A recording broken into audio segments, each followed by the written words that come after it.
All right, I think we're going to get started pretty soon here. Do we have quorum? Rebecca Dangor usually tracks that, so let me just unmute her very quickly. Rebecca? We are very close. Last time I counted 22. I'll keep looking. Okay, let's just, we can give it another few minutes here. We're down to 49 members total, so quorum is 25 now.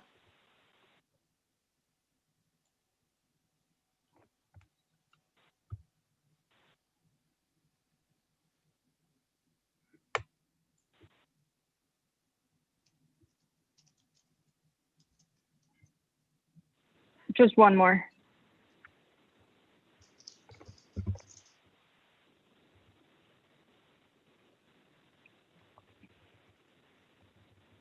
We're good. Okay, great. So let's begin. So I'm calling this meeting to order. We're going to start with public session. So we'll be going down the list of folks who have signed up to speak in the public session. If you have not signed up to speak but would like to, you have until 6:45 p.m. to sign up. So please do that if that is something that you want to do. Just a reminder that folks speaking in the public session will have 2 minutes each to speak, and we'll be timing you. When I do call your name, please raise your hand so that Will can find you easily to unmute you. And one last reminder that the chat is not public. It just goes to Will, our district manager, who is running everything on Zoom here. So it's really just for technical questions for him or things of that nature. It's not for sort of sharing things with the larger group, although you could ask him to potentially share something, for instance, contact information for elected officials or something of that nature. So with that, Will, is there anything else to cover on the technical side before we get started? Just remind everybody that it's recorded and live streamed, but no, that's it. Okay, great. All right, so let's go to the public session speakers. So is Andrew Ravishir here? Hi, yes, thank you very much. And you pronounced my name perfectly, so that was great. Thank you. Thanks. Well, it's years of listening to Alita do it, so I finally learned. Thank you. So hi, everyone. I'm a member of the general public who is adamant that Community Board 8 take action to ensure a 210-foot height cap on all new developments is immediately implemented. A little background on me before I go further. I'm a cellular researcher that specializes in how urbanization and climate change impact organisms on a protozoal and cellular level. I've been published in Ecotoxicology and Environmental Safety and Chem Biochem, 2 peer-reviewed scientific journals, and have more publications pending. Several studies around the world, but particularly in China and London, who are ahead of us on the overdevelopment curve, have demonstrated that buildings emit an exponentially greater amount of greenhouse gas emissions and use an exponentially greater amount of energy above 210 feet. This increase, in turn, warms our city by trapping energy in the atmosphere, worsens our air quality through the trapping of particulate matter, and exacerbates the urban heat island effect. The urban heat island effect can be defined as, quote, the propensity of cities to trap heat and grow considerably warmer than the surrounding natural environment. According to the EPA, locales with urban heat islands can be up to 10 degrees Fahrenheit warmer than the surrounding areas. While it may just sound like a mere inconvenience to live in a warmer city, this temperature change has a massive impact in rising asthma, cardiovascular, and infectious disease rates. That's according to the New York State Energy Research and Development Authority. I am encouraging CB8 to renew its commitment to the 210-foot height cap by reaching out to other community boards, climate change organizations, and other groups around the city to demand change from our new class of elected officials. I'm looking forward to upcoming collaborations and hope to see work soon. Thank you. Thank you. Next, let's hear from Elizabeth Rose Daly.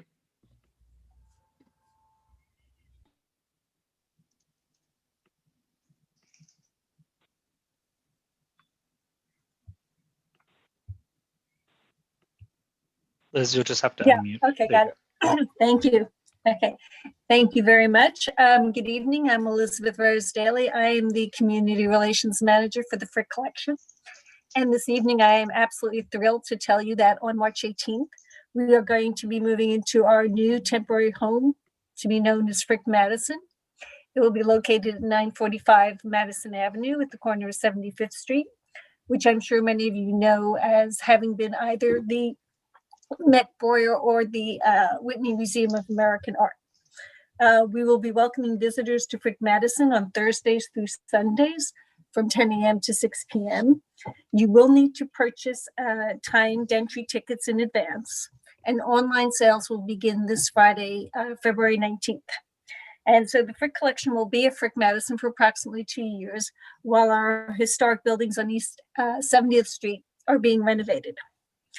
And in addition to being able to see our collection in a radically different setting, Frick Madison will also offer you the opportunity to experience highlights from the collection presented in a completely different manner, that is to say, chronologically and by school. Across the 3 floors of the building, in addition to, the treasured paintings and sculptures by, Bellini, Vermeer, and Whistler, you'll also find our holdings in the decorative arts.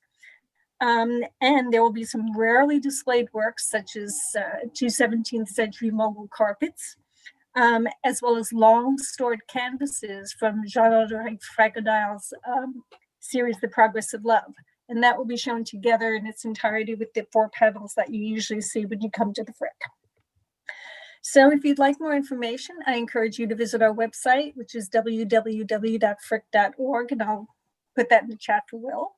And I look forward to welcoming you all to Frick Madison. Thank you very much. Thank you. We're very pleased to be joined by our Borough President, Gail Brewer. Gail, would you like to speak now? Thank you, Mr. Chair. I'll be very brief. I will say a couple of things. I know that we're all tired of hearing about the vaccine issues, but today, as you probably know, there was a city council hearing and there were people there, technology, health, and seniors. And I think in addition, and you're all welcome, every Tuesday at 3 o'clock, we have our Manhattan Vaccine Task Force.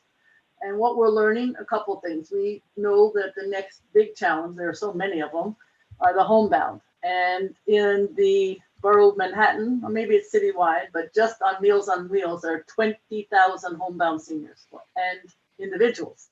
They have, as an example, refrigerated trucks.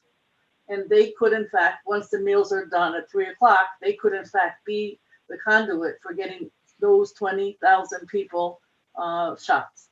So I hope that instead of waiting till the last minute, we don't have to wait for Johnson & Johnson. The refrigerators can handle the Madeira. So we are hoping that before long, the city has figured out the importance of homebound. We did a letter. Some of you may have a copy of it on that topic. Second, DoIT has stepped in, the Department of Technology, and they apparently have, I didn't find it, as great, because I still think there are too many websites, but they apparently have done a website that is supposed to incorporate some of the issues that we have all been experiencing.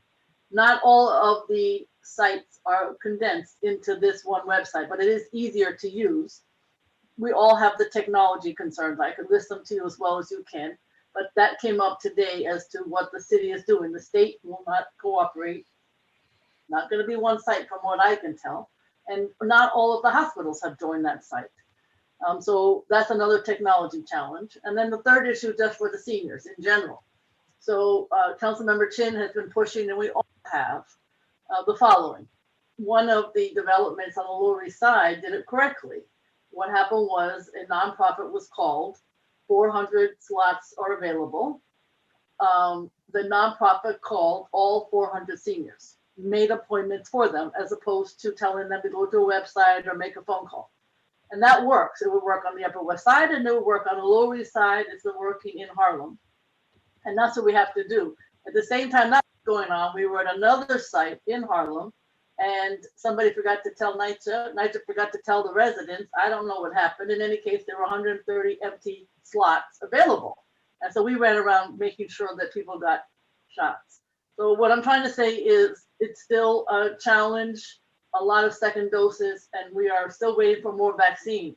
But for goodness sake, please plan in advance for when we have the vaccine. And I know that everyone on this call feels the same way. So I just want to mention every Tuesday at 3 o'clock, you're welcome to join us. Now, in terms of the police, I think I mentioned that we have a police reform toolkit, which is available, that lists all the studies that have taken place on the issue of police and community. Now, April 1st is the deadline when the individual governor stated every single county has to tell us what you want to do about police and community.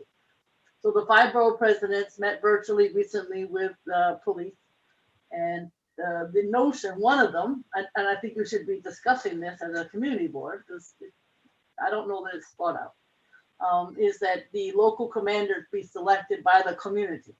And the police department is suggesting that 3 people be presented, 3 qualified commanding officers. I assume it will be every 2 years. And obviously, when I read about this first, it was just the local precinct council. But I wanted to make sure the community board was involved. So apparently it would be the community board, the precinct council, clergy, business, and I'm not elected officials. I don't know how this would work, but I do think with all the great expertise in Board 8, you might want to think about, is that something that would make sense? How would it work? You have several precincts, the 1-9 being the biggest, but you have several precincts. So I just want to mention that is coming up. I think it's going to start as a pilot in Brooklyn and then go to other boroughs. That's my understanding so far. I know that the Open Streets, Open Culture program is of interest to everybody. I just want to make sure, I feel very strongly, I know the unions do also, that the artists, if there's any artists who are part of an open streets or culture program, just to be sure that they get paid and they get paid for their great work. Because sometimes people forget that artists deserve funding and they should be paid. And I'm always very conscious of that. And I think sometimes we forget. So I mentioned as we proceed down this road, I know the unions have contacted me, but more, I agree. Artists need to be paid. In terms of the helicopter task force, thanks to April Adams in our office and Isabel, we've made some progress, only that we've been talking. So, you know, we met with the folks in New York. I think that Congressman Nadler has some legislation that he's looking at to introduce on this topic of where flights can take place. But what we have been doing is meeting very successfully with these amazing local elected officials in New Jersey. And they are more than willing to work. We've introduced ourselves to about 3 different or 4 different mayors, city council members, and Congressman Nadler has a very strong relationship with the Congress member for that area, and the 2 of them are working on this legislation. So if we can have a meeting of the minds of New Jersey and New York, because right now we have no control over New Jersey, and New Jersey hasn't taken any steps as we have even to limit somewhat where the helicopters can go. And so just let you know, we will have a meeting, we'll let you know in the month of March with New Jersey and New York. And I think it could be the first time that kind of discussion has taken place. I want to thank you, Mr. Chair, and everyone who's been working on Roosevelt Island and Kohler. I think that the work that you've done on Kohler has been quite successful. I was impressed that Dr. Katz joined the meeting last week. Certainly, Mr. Hughes has been successful in meeting some of the demands. I'm glad he took the yellow police tape, which I hate, off of the surrounding off-limits area in the outside area. And I think we're also working closer. I can't be more specific, but we are getting closer to the possibility of a bank. And my understanding is we're getting closer on having a vaccination on the island. It could not be more important. And I just want to say thank you for all the work you've been doing on housing. You have always been a board that has made sure that you discuss the issue of gentrification and zoning and so on and so forth. And I know that you did that discussion fairly recently with some of the other community boards. I think you know that the applications are due February 22nd and that there's capital funding available, but there's a end of this month deadline for all of the applications coming in. Thank you very much, Board 8. Thank you very much. All right, we will resume with the speakers from the public. Next, we'll have Wendy McCaver.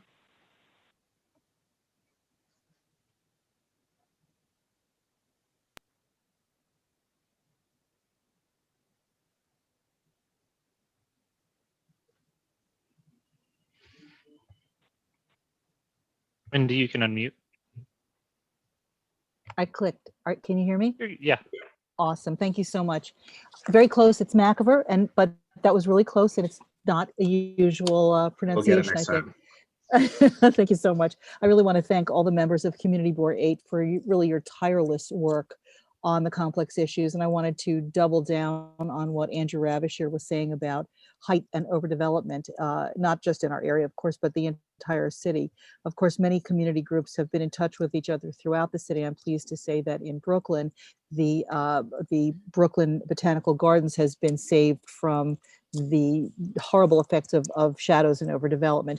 But even more important, as Andrew Ravisher was referring to, their climate change pollution is emitted at an exponentially dangerous rate above the 21st floor, above the 210 height cap, as well as the effect of the interaction of the tall buildings with each other in trapping gases and causing harm to us. We do see it in the health effects that Andrew spoke about, but also in terms of the esplanade falling apart and the erosion, corrosive effects, and the tidal effects in Upper Manhattan and Harlem, and really an ounce of prevention is worth a pound of cure. I know that there are those even on this call who are running for office who will say that it's a good trade-off to give a couple of floors here and there to a developer who will put in a school or a senior center and such. But we have seen over the last 40 years, this really doesn't work. Housing is knocked down. Manhattan has lost 23,552 rent stabilized units, 14,438 in CB8 alone. The 14th Amendment gives local authorities the right to construct zoning ordinances. That's not really within what CB8 does, but we are certainly an important voice, and we have a vote, and we also have an advisory capacity to limit height caps and to have a thriving city and to help employment of construction workers in rehabbing our existing buildings. Thank you so much, and here's to a great year together. Thank you. All right, next we'll hear from Justin Greenberg.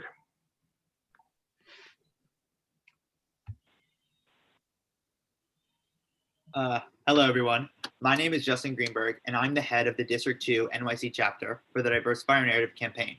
Diversify Our Narrative, or DAWN, is a group dedicated to changing high school curriculums around the nation by mandating that there be the inclusion of at least one book by a person of color or about a person of color in every English or literature class.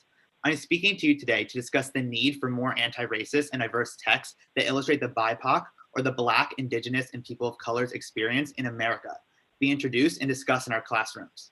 This is necessary if we want to truly make high school curriculums not only more diverse and more reflective of our multicultural population, but also serve as foundation for the necessary discussions we need to combat systemic racism. Statistically, there's been no discernible change to any racial categories in high school literature in the past 4 years.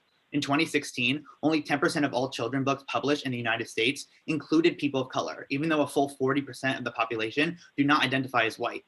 This statistic shows us that if POC voices are to be heard in schools, we need to demand that they be included and take action now. I asked my parents what books about or by a person of color they read growing up in New York schools. Both of them only recall reading A Raisin in the Sun by Lorraine Hansberry. My older brother has had more exposure in his high school experience to voices of color, but that is only because his teacher is interested in introducing these points of view to her class. But if you're not in her class, you may not be exposed to them. This cannot be acceptable. This diversity of ideas should be the norm in our public education, especially in a city as diverse as ours. And it is our responsibility to fix the systemic issue. So as Robert M. Hutchins once said, education is not to reform students or amuse them or to make them expert technicians. It is to unsettle their minds, widen their horizons, inflame their intellects, and teach them to think straight if possible. The lack of POC literature in our education prevents students from broadening their horizons and seeing more of the actual world we live in. We can no longer sit by and have an education system that does not reflect our diverse and multicultural population. Therefore, it's important our resolution passes and we take another step forward in creating a better and more inclusive education. Thank you for your time. Thank you. Next is Caitlin Kushner. Hi, my name is Caitlin, and I'm also working with Justin in the Dawn campaign to include more books by BIPOC authors and about BIPOC into New York City high school curriculums. And consequently, I am in favor of Youth and Education's proposed resolution that supports the goals and ambitions of our literature campaign. To start off, I just wanted to recognize how the lack of diversity in the literature we read stems all the way back to elementary school. Being exposed to a multiplicity of races and genders in literature at a young age is so important, as it can create a more welcoming and progressive environment in this city. Yet in the Columbia Teachers College fourth grade curriculum, there are 11 books by white authors and no books by authors of color. The situation is similar in many New York City high schools as well. During a time when students are maturing and can truly process the political and social climate in the US, high school literature curriculum should reflect this knowledge and the diversity of the student body. So 40% of students at New York City public high schools are Latinx. Why does the Teachers College reading for students only contain 1% of literature by Latinx authors? And if around 25% of students in the public school system are Black, why do New York City scholastic book lists contain 5% of books by Black authors? The discrepancy is clear. Our students aren't being exposed to a range of characters and authors in their literature as they should be. I heard about the book Invisible Man by Ralph Ellison for the first time 4 months ago. In the book, the narrator explains how he feels invisible because no one cares to look past his skin color, and he emphasizes how, as a Black man, he would be viewed as inferior to white people no matter how he behaved. This one sentence summary definitely doesn't do the book justice, but is incredibly powerful to read. I want other students to have this powerful experience and realize something eye-opening about their place in the world. All New York City public high schools should have their students read more books that will foster important racial conversations and prompt genuine reflection. So I urge you to approve the resolution that shows support towards our Diversify Our Narrative campaign. Diverse students deserve to have diverse books they can relate to, while all students should be able to learn about different experiences, cultures, and more. As high schoolers continue to learn about American and global history and politics, it's crucial that we implement books by BIPOC and about BIPOC to encourage open-mindedness and actively anti-racist actions. Thank you for allowing Justin and I to speak tonight, and we hope that you realize how important this campaign is and vote to pass our resolution. Thank you. Next, we'll have Flavia Viana.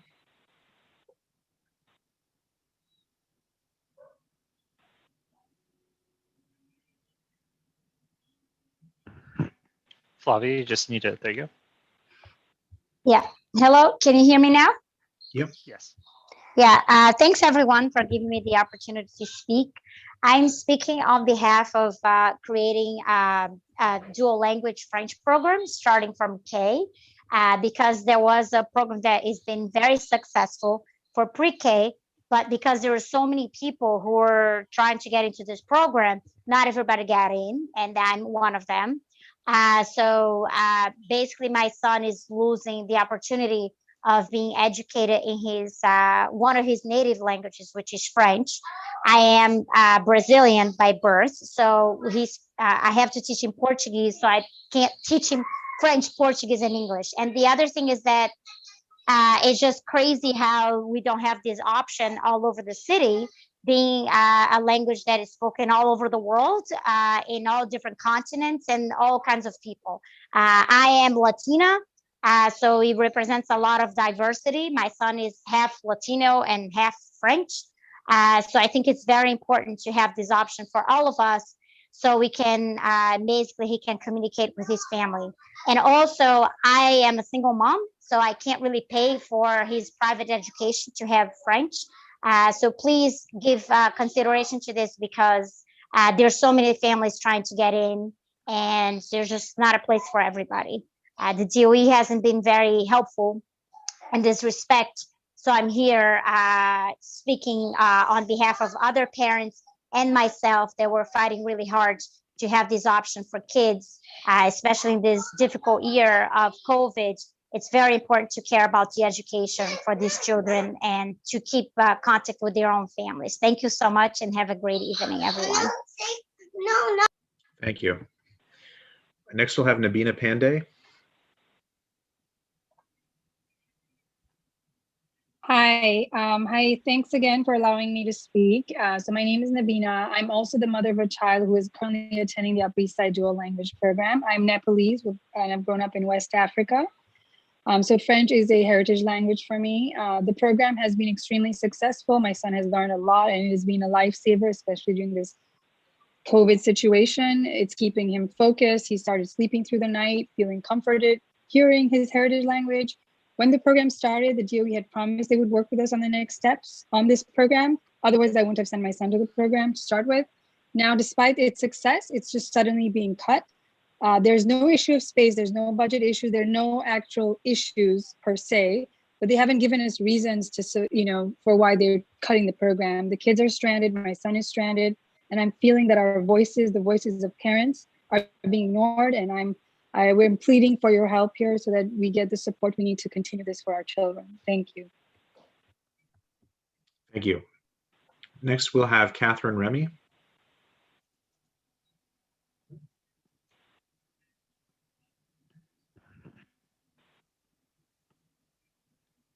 If you don't mind raising your hand so I can find you, Catherine.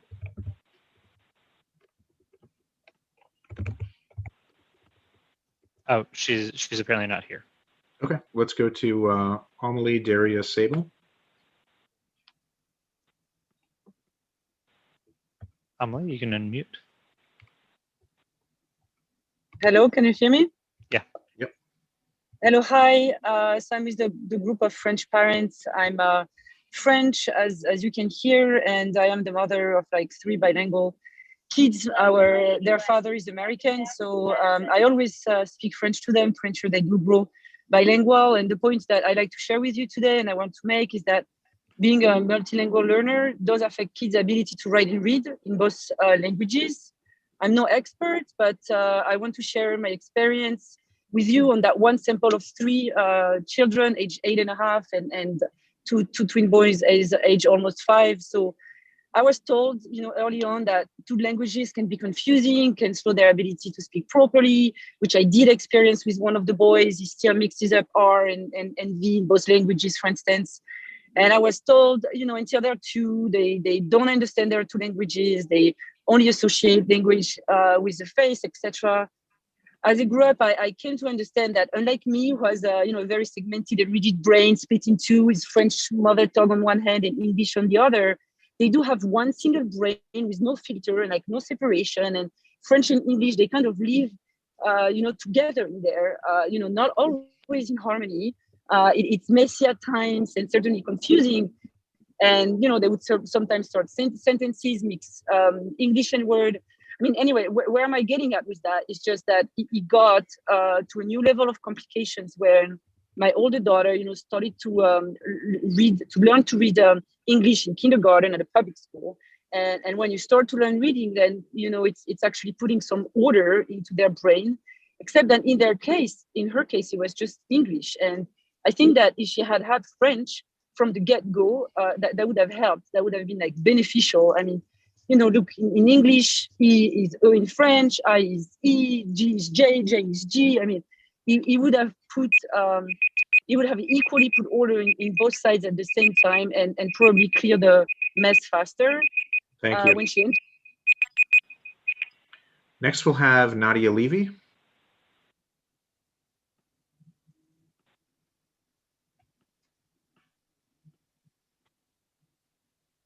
Nadia, you can go. Good evening. I'm one of the parent organizers for the District 2 French Dual Language Initiative, and my daughter attends the pre-K. As many have mentioned, we already have an excellent dual language pre-K established. The problem is that there is no continuation for the children. Last year, when it was approved, parents were given a promise that the DOE would work with us on a path forward. This was never done. And the DOE led us to believe they were working on a feasible solution only to blindside us at the 11th hour with a no. 4 reasons were given for the lack of continuation. However, our group of 160 plus families from around the world were not able to have a respectful 2-way conversation responding to these alleged problems. I will address 2 of the 4 reasons provided by the DOE and respond to them. One reason given, there is no demand for the program. However, based on a petition with hundreds of signatures, the long pre-K waitlist, and data from Francophone governments, there is definitely a high demand and need in our area. The DOE is using English language learner data, ELL, which is flawed. There is a fine line between ELLs and multilingual learners, MLLs. MLLs need language support as well. Literacy rates can be affected by learning in your second language. They should use other data points to evaluate need. Another reason given was the lack of teachers with appropriate qualifications. While this is often an issue, in our case, we have identified qualified teachers who are willing to follow the program and have necessary certifications. Furthermore, we are working on setting up a pipeline for teachers in the future, so this is also not a valid reason. These families and children deserve re-engagement by the DOE on this initiative. They deserve answers to their questions, and they deserve a continuation of services. My daughter, who is at the pre-K, deserves it too. Thank you. Thank you. Next, we'll hear from Stefan Lautner. Hi, can you hear me? Yep. All right, thank you. The prior testimonies of the parents of the Dual Language Initiative should really stand alone. This is a socially, culturally, financially diverse group of 160 parents. We've been lobbying for the last 4 years for the DOE to actually engage in culturally responsive sustaining education, and so specifically to sustain dual language, multilingual learner education, policies that are on paper, but aren't actually being adhered to by the city. The parents worked in close collaboration with the DOE to open a highly successful UPK program, which had over 110 requests for 36 seats that were made available last year. Yet the DOE has repeatedly failed to engage with the parents, despite consistent and persistent engagement from both the parents and elected officials. The DOE argued that there was no funding and no space for a dual language program. The program we are advocating for has little to no incremental costs for the schools. Under DOE fair student funding formulas, the funding goes along with these children wherever they go, and the parents of the program have identified grant monies that has supported the development of UPK and will continue to support the program going forward. In addition, some New York City public schools in our community are facing a 20% under-enrollment. New York City needs families in the city, and schools need students in school, and schools need students. Educating children in both their home language and in English yields stronger academic results across the board, including higher basic literacy scores. Inclusive education helps make children better citizens of today and better citizens for tomorrow in an ever-changing world. On behalf of myself and the 150 parents of the initiative, we ask that you adopt the resolution passed in the Youth Education and Library Committee on universal literacy and dual language education. Thank you for all the work you guys do. Thank you. Next, we will hear from Larry Wood.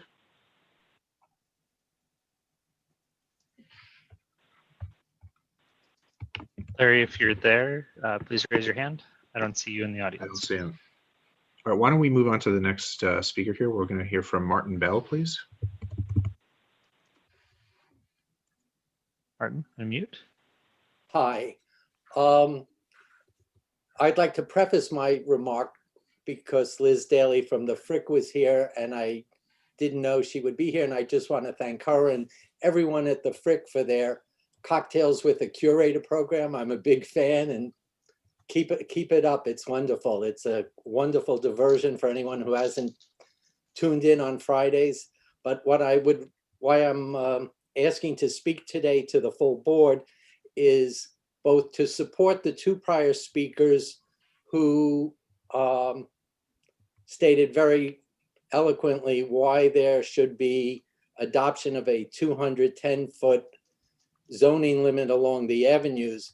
But I would like to add to that it is concomitant to that the board zealously enforce and protect the R8B mid-block zoning. It would be lunacy, indeed hypocrisy for the board to support a 210-foot zoning limit along the avenues and allow something more than 50% higher than that in the mid-block. So I would just ask that when you speak in the future of the 210-foot zoning limit along the avenues, it always be joined with a pledge to honor, respect, and enforce and defend the R8B mid-block zoning. Thank you. Thank you. Next, Sue Peters.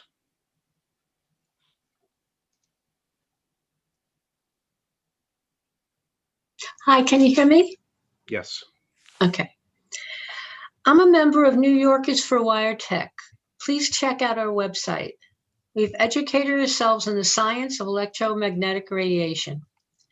In our city, 11,500 5G wireless antennas are being installed on the corner lampposts of the city, all approved by New York City's Department of Information Technology in one decision, ignoring thousands of peer-reviewed studies documenting deleterious health effects associated with this radiation, such as ignoring the recently published U.S. toxicology program, a 16-year, $30 million animal study showing a wide range of statistically significant DNA damage, brain and heart tumors, infertility, etc.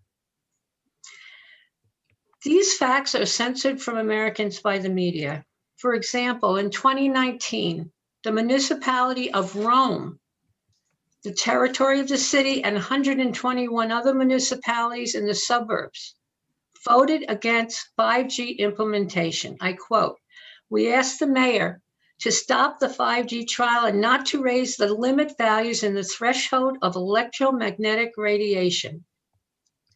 I have expertise in financial accounting. Let's follow the money. AT&T's annual report of 2014 to shareholders.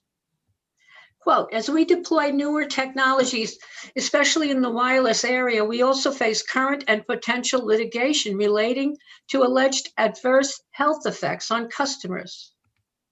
This could materially affect our operations or financial results. Remember the cover-up by the tobacco, lead, and asbestos industries. Let's not be affected by this current cover-up. Thank you very much. And I'm sorry, we are very strict with our 2-minute time limit. So next we will hear from Jordan Whoop, please.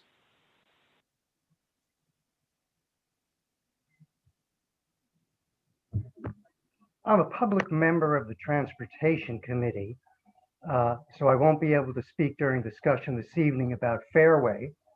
I'd like to share some observations I think I made to the committee.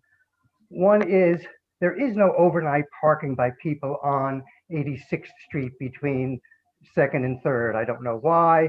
It doesn't work out for them. So the fact that we might be returning some hours of parking by changing the limits in front, I don't think that's going to be a big hardship for the store. There'll be plenty of places that they can put their vehicles early or late. The movie theater is no longer in operation.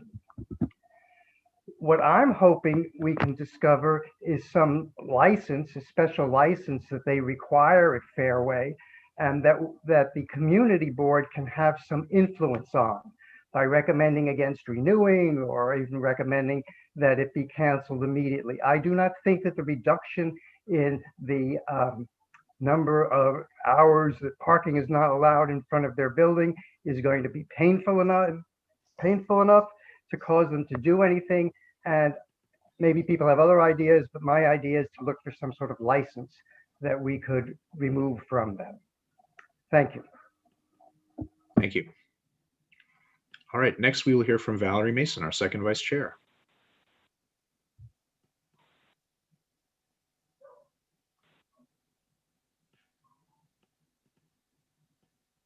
Thank you. I just wanted to let the neighborhood know that East 72nd Street Neighborhood Association will be sponsoring a candidate forum for all of those Democratic candidates that are running for the Council District 5 seat, Ben Kalos' seat, on March 11th at 7 p.m. for an hour and a half. And we invite everyone in the Community Board 8 district to go to our website or Facebook page and RSVP and join us for a discussion with all the candidates. This is a really important election this year for the city and in particular for Council District 5.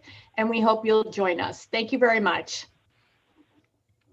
Thank you. All right, that is it for the public session. So let's move on to the next item here. We have a presentation by Michelle Birnbaum from the Community Board and also by Peter Jovashoff to talk about CB8's resolution project, which is something that Michelle and others have been working on for a long time. So I will turn it over to them.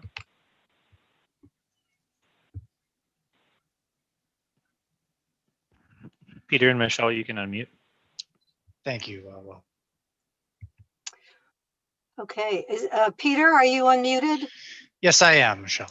Okay, Peter's going to share his screen with us, and we're going to make a presentation to you about a project that we've been working on for a long while.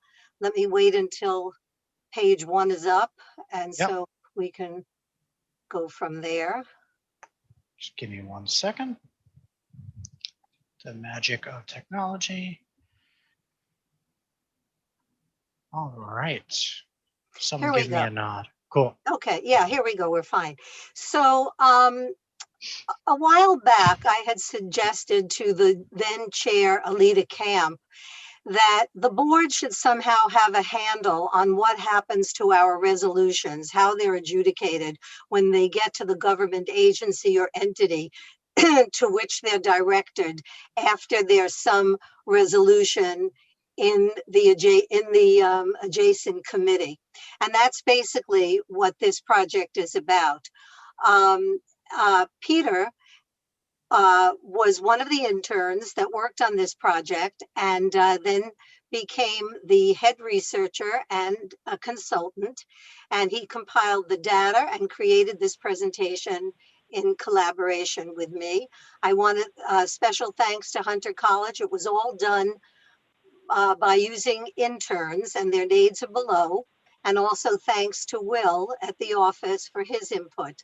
What we basically did from the years 2012 through 2018 is take a look by committee of each resolution in each year that a committee passed, whether that was an approval or a disapproval, the aim of which was to see whether or not the agency to which that resolution went agreed with us, which means if we disapprove, did they disapprove? If we approve, did they approve? We wanted to see some concurrence and come up with some kind of an overview as to just how effective we're being. So next slide.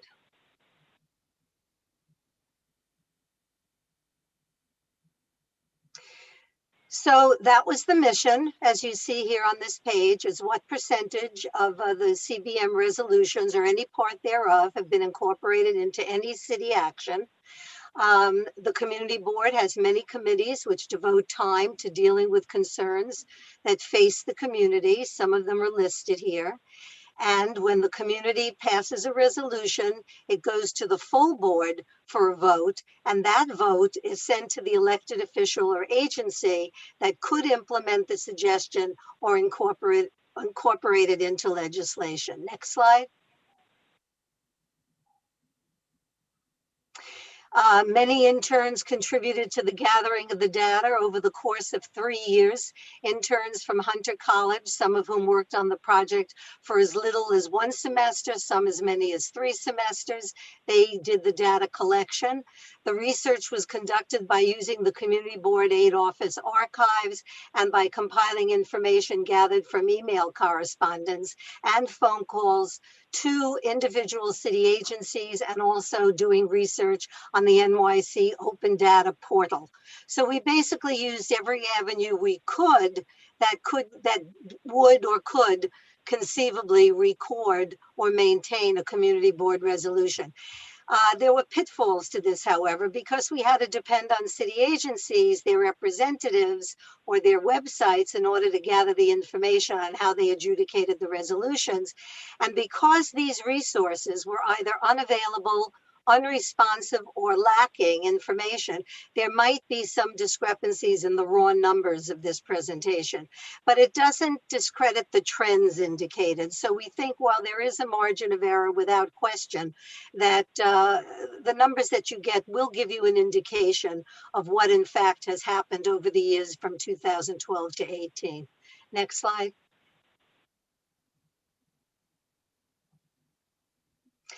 So you're going to see bar graphs are going to follow, and Peter will talk to you about those, but the agency's actions and the numbers of resolutions are represented on the bar graphs by committee, and the explanation of the bars in the slides are in this format. Green, no agency concurred. Red, they didn't concur. Yellow, no agency response or agency consideration. On the graphs where you see no data, there was either no resolution or the agency never responded or the committee hadn't been formed yet. All final counts of percentages are based on a number of decisions over a 6-year span. And now backup and additional data that was collected will be available at some point at the board office. All this was done in Excel spreadsheets by committee over a 6-year period. So clearly that's a lot of information that probably most people won't be too interested in looking at, but we will find a way to make that available to you. Next slide. Here are the committees. And if you look at the committees that have a star next to them, it's because the results that were tallied with those committees did not lend themselves to be represented in a bar graph. Next slide. Okay, Peter, you want to talk to the format of the slide and just how, you know, I'm also thinking, Will, I don't know if this is going to work for most people, but we have the literal translation on the bottom of the screen, and I find that it's blocking the commentary that's on the bottom of the screen. So I wonder if you can turn that off for the remainder of just this presentation. Everyone can turn it off on their own. Okay, how do you do that? Should be a button at the bottom of your screen that says hide closed captioning. Where on the bottom of the screen? Because I'm the You host. might have to click more. Live transcript? Live transcript? Yeah. Okay, I see it.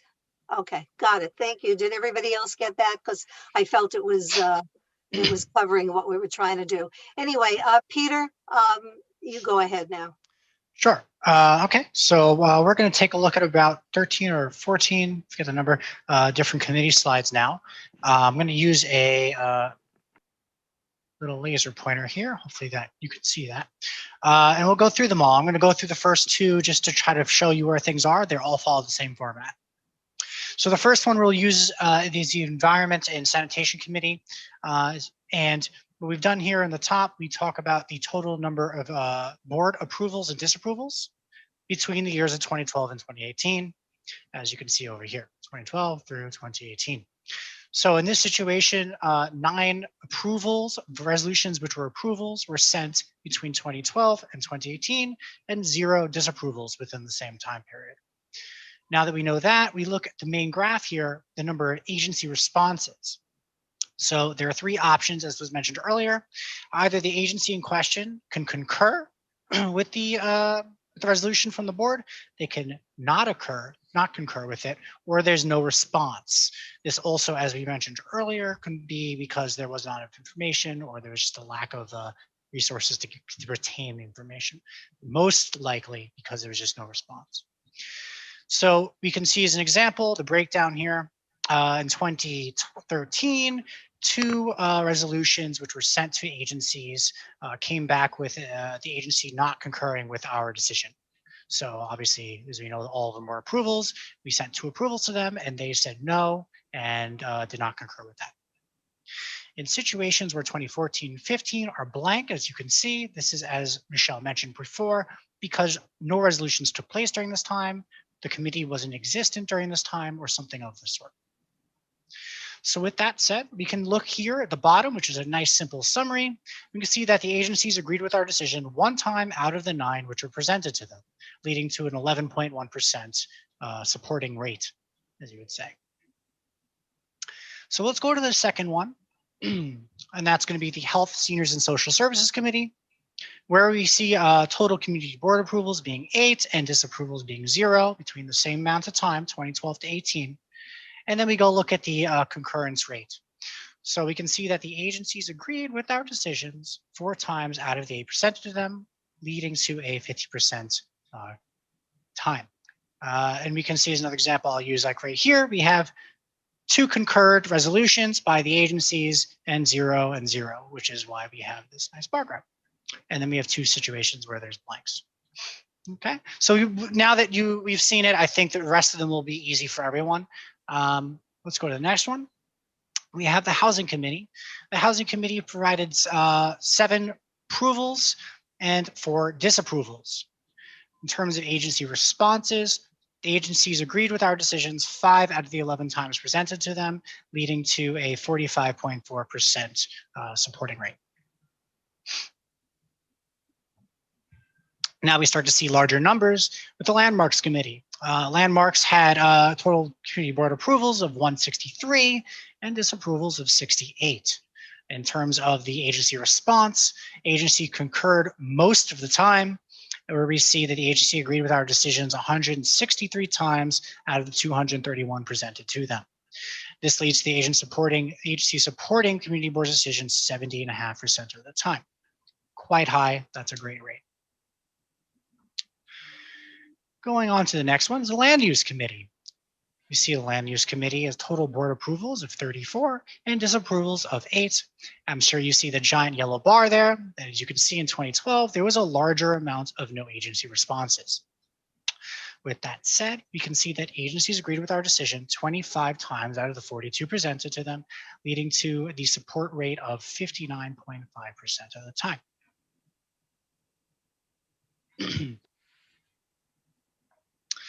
Next slide here is the Parks and Waterfront Committee. Parks and Waterfront had 74 resolution approvals and 0 disapprovals throughout this time period. In terms of agency responses, we can see that the agencies agreed with our decisions 48 out of the 74 times resolutions were presented to them. This leads to the agency being supported, the agency supporting the community board's decision 64.8% of the time. On to the next one. We have, having minor technical issues. There you go. The Roosevelt Island Committee, with a total of 8 resolutions, all being approvals. We see that the agencies agreed with our decisions 5 out of the 8 times presented to them, leading to a 62.5% supporting rate from an agency. And then we have a Small Business Committee with its full approval of 1, resolution of 1, which was an approval, and then 0 disapprovals. And we can see that the agency in question did in fact support our decision. And now we're going to go into Street Fairs Committee. And you can see, obviously, there is no graph there. It's slightly different. I'm going to go ahead and express that now. So as it states, because of the limited access to agency representatives, some who were more responsive than others, our inquiries were stymied as the open data New York City portal only reflects approvals of applications, meaning the approvals are the only ones that are available to the public to use to do the data work. Therefore, we are only able to ascertain an aggregate of the resolutions that were presented to SAPO, which is the unit in the mayor's office in charge of this, between the years of 2012 to 2018. And this also means that while there may be discrepancies in this final count, it does not change the overall trend of agency support.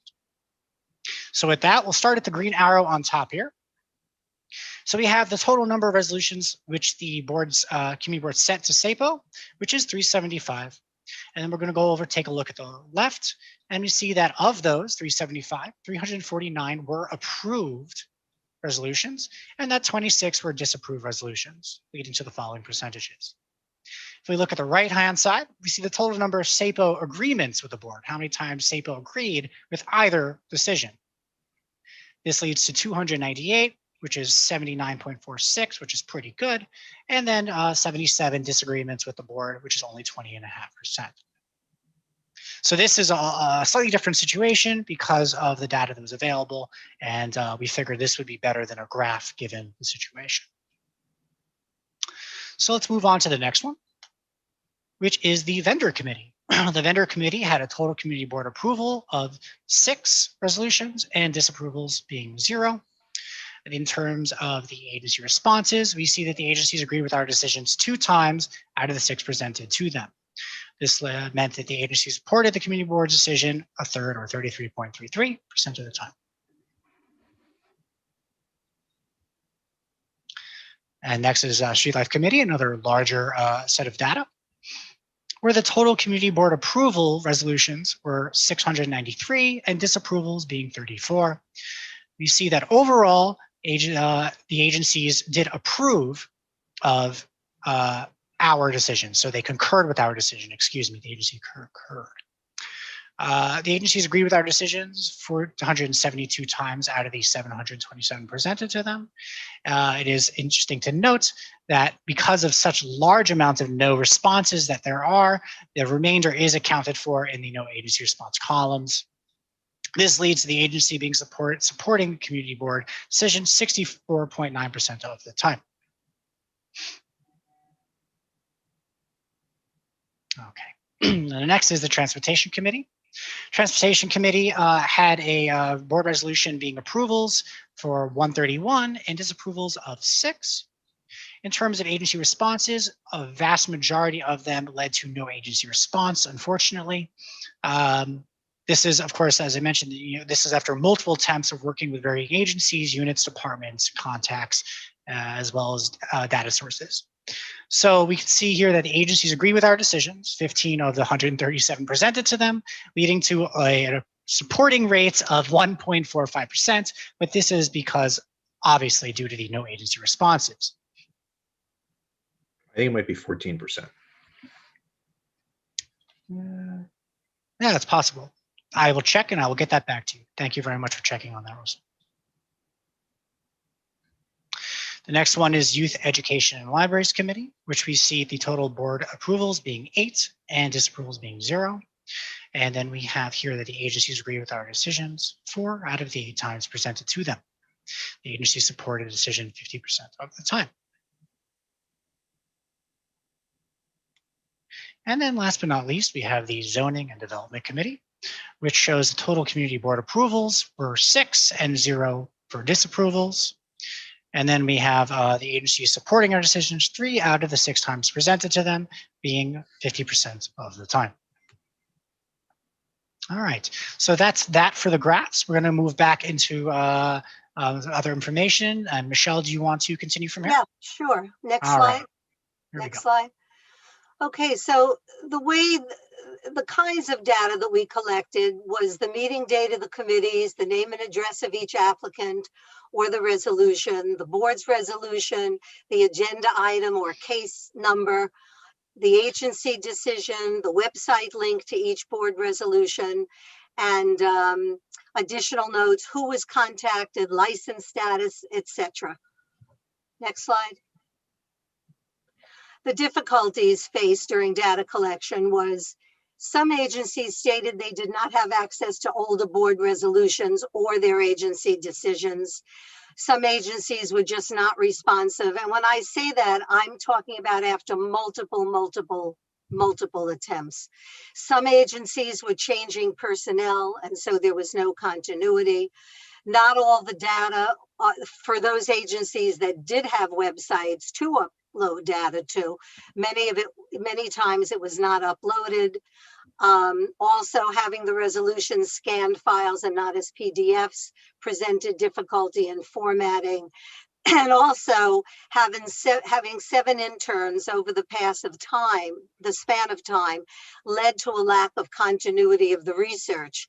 And there was a lack of continuity in format and significant workflow differences resulting from interns' school and work schedules. So all that had to be accounted for as we were attempting to collect this data. Next slide. So in summary, our effort to determine the extent of our community board influence on the policies of city agencies was challenging. It was very challenging because of very difficult to get the information and very difficult to maintain a workforce that was contiguous and reliable from one to another. But we did the best we could, and we think we did get enough numbers to show us some kind of a general trend. Continuity of research as the project passed from intern to intern was difficult to maintain, and supervision and fact checking was sometimes disparate. One of the issues with checking the facts is in order to check the facts, you had to go back and redo the item. And so that would have been meant doing the study multiple times, which was a difficult thing to do. Direct source data was not always available.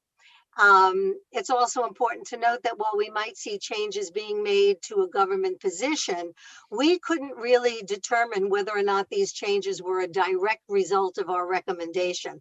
So in some cases, we sort of counted it affirmatively. For example, if a committee like the Parks Department, for the Parks Committee or another committee asked for money for a project, and let's say they asked for a certain amount of money for the Esplanade, but they didn't get that amount of money, but they got some money, we sort of gave that as, you know, we sort of use it as a plus.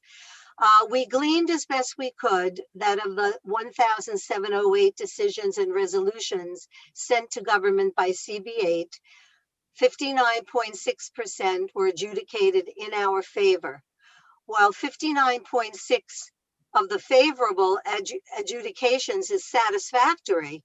We have to remember that some of those favorable concurrences are a result of policies that were already approved by the agencies and then forwarded to the board for approval. For example, I'll use the Parks Committee again. We had a lot of approvals there when the city came to the Parks Department with a project and asked for their affirmation, such as putting a sculpture, you know, in the park or in the Park Avenue Mall, or redoing a playground, or providing new drainage. There were many, many resolutions like that that only became resolutions after the proposal was brought to us by that government entity.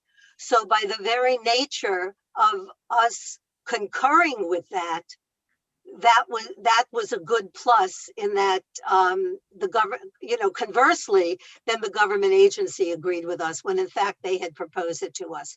So it's a matter of, I thought it was interesting. I had proposed this because, you know, every committee, we do dozens and dozens of resolutions. We never know how we know how they're adjudicated in that moment in time. We don't know what it means in terms of our overall effectiveness. And so I proposed that we do something like this. We did 2012 through 2018. It took a very, very long time to do it.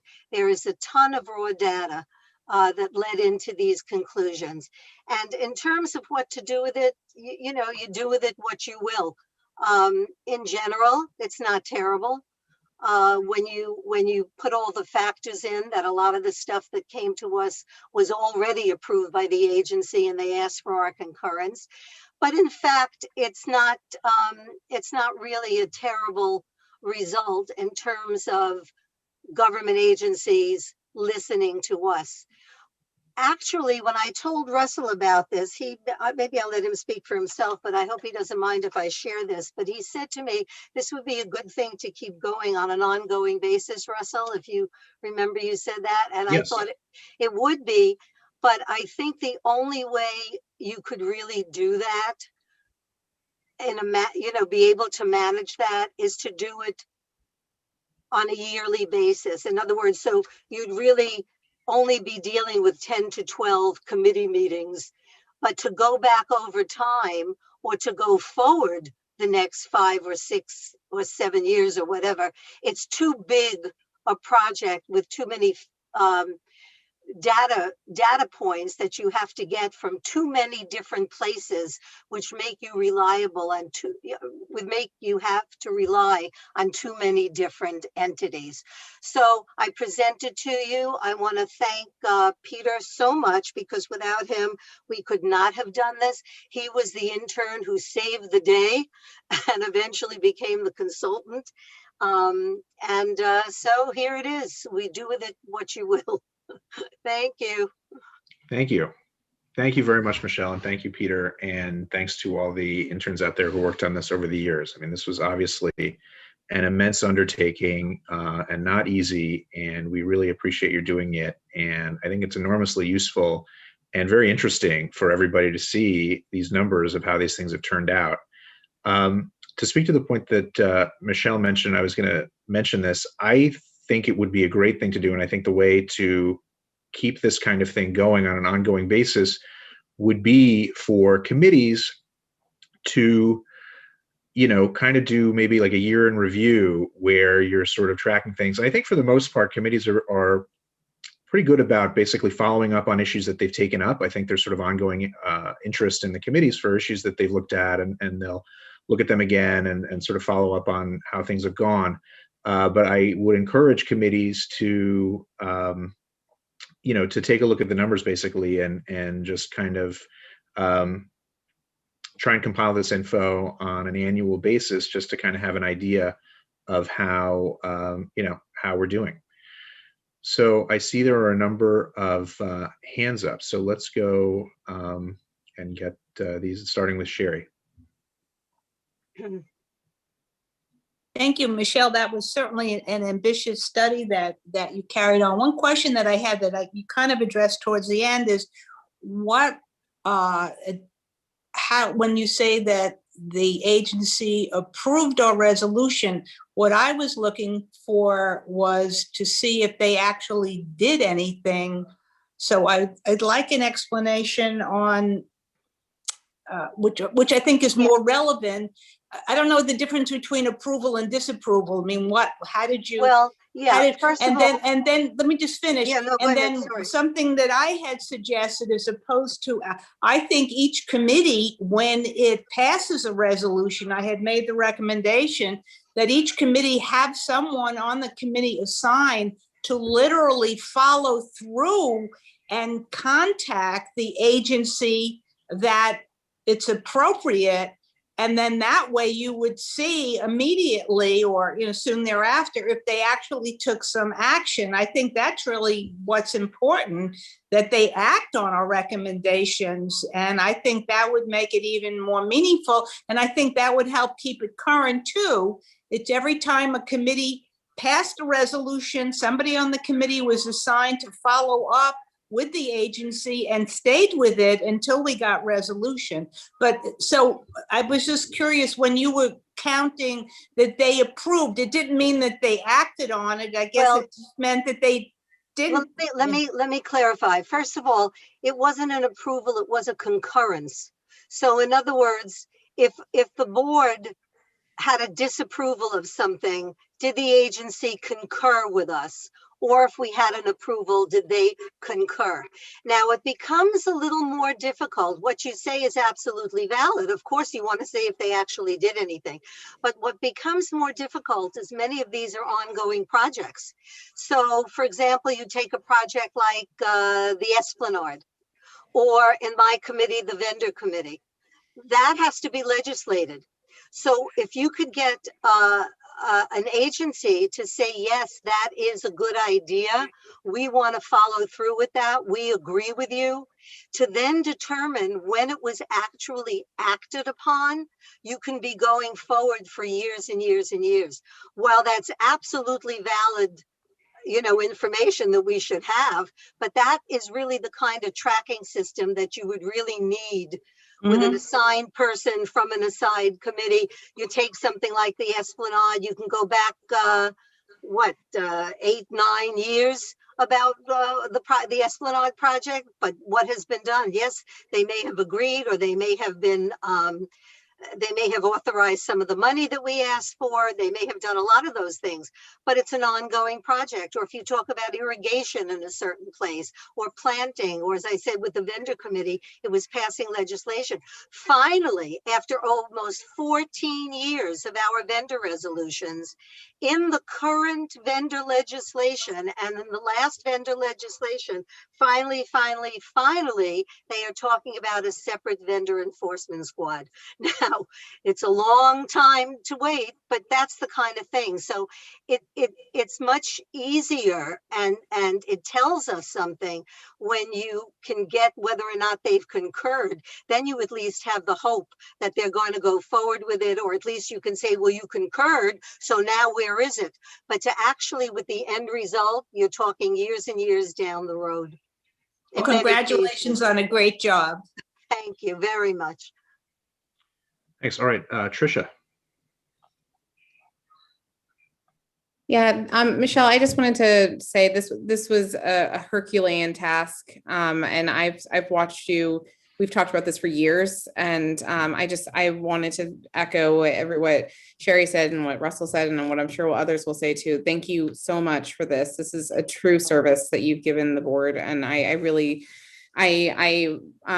question one is if this a copy of this can be sent to board members, or if you have any more of that raw data or some of that other working data that's more specific for committees. I would love to dive deeper personally into obviously parks and waterfront stuff to see what to get a better understanding of looking at this in a long-term study. So would love to know if there's a plan for that, or if you would maybe even come to our committee sometime and just talk about it in more detail, which would be great. It's been a while since I was a sociological researcher myself, but I do think that when it just in my initial reactions to some of this stuff is that maybe it would be improved upon by having some qualitative element to this, as you said, just because some of these projects are so long-term. And I was just thinking about one of the issues that's so near and dear to me, obviously, is the Esplanade. And I thought about when we were redoing the section of the Esplanade right at 90th Street when the ferry service was coming in, and I was kind of pushing and would not stop talking about getting hexagonal pavers for along that route there. And it wasn't a resolution, but there are hexagonal pavers there today. And it was something of a recommendation that I kept pushing in our committee meetings, and it came through, and it was successful, but that was never reflected in a resolution, and was more so in kind of the relationship that we had formed with the agencies. So I think that it would be really interesting to I guess look at this data a little bit, and then to add to it just qualitatively reflections. I think how each committee would like to go forward, or if they'd like to go forward with that would rest with each committee. Data collection like that all across the board is it's too vast. And you really have to do it year by year. And then you'll see how many of the projects are really carried over. Yeah. For example, for years and years and years, take the tennis bubble. I mean, there were years and years of resolutions on the tennis bubble, it was not resolved. So it has to be done, and that's much more. That's also data which is going to really, when you talk about qualitative data, is really going to depend a lot on institutional memory. Yeah. Because a lot of this stuff is not recorded. It's just a matter of if, for example, I guarantee you, well, I wouldn't say I guarantee you, but I would bet if you went to the Parks Department website, you could not find whether or not there are hexagonal pavers on that roadway. Do you know what I mean? Yeah. No, a lot of it, you really can't research it. It's going to depend on what in individuals' memory. What I was heartened with this bit of research is that a lot of us are disheartened. We think that nobody listens to us. We're passing resolutions, and the result, the actual percentage was not terrible. Even it was over for 50% where we got some satisfaction over all those 6 years. And granted, in that number, there was some false indicators, like the fact that they presented to us and we approved what they presented. But overall, the numbers were not terrible. And to my mind, that was valuable to know. It was also important to note which agencies were more or less responsive. And also, one of the things that you're dealing with is there's a tremendous turnover at the agencies. So when you think you have a contact person that can point you to the research, that contact person is now gone. Agencies like the SLA, that's a little easier. You know, the SLA, it's pretty much online. You know, an application comes and you see how it was adjudicated, and you know what the board, it was an easier thing to do. But some of these other things are far more nuanced, and to really know what the adjudication was is not all that easy. But at any rate, we did our best. So certainly we can go forward in any number of ways. there's a link to the presentation in the chat that we'll put in. And, we can figure out a way to try and get some of the raw data out. So Russell, I'll just point out.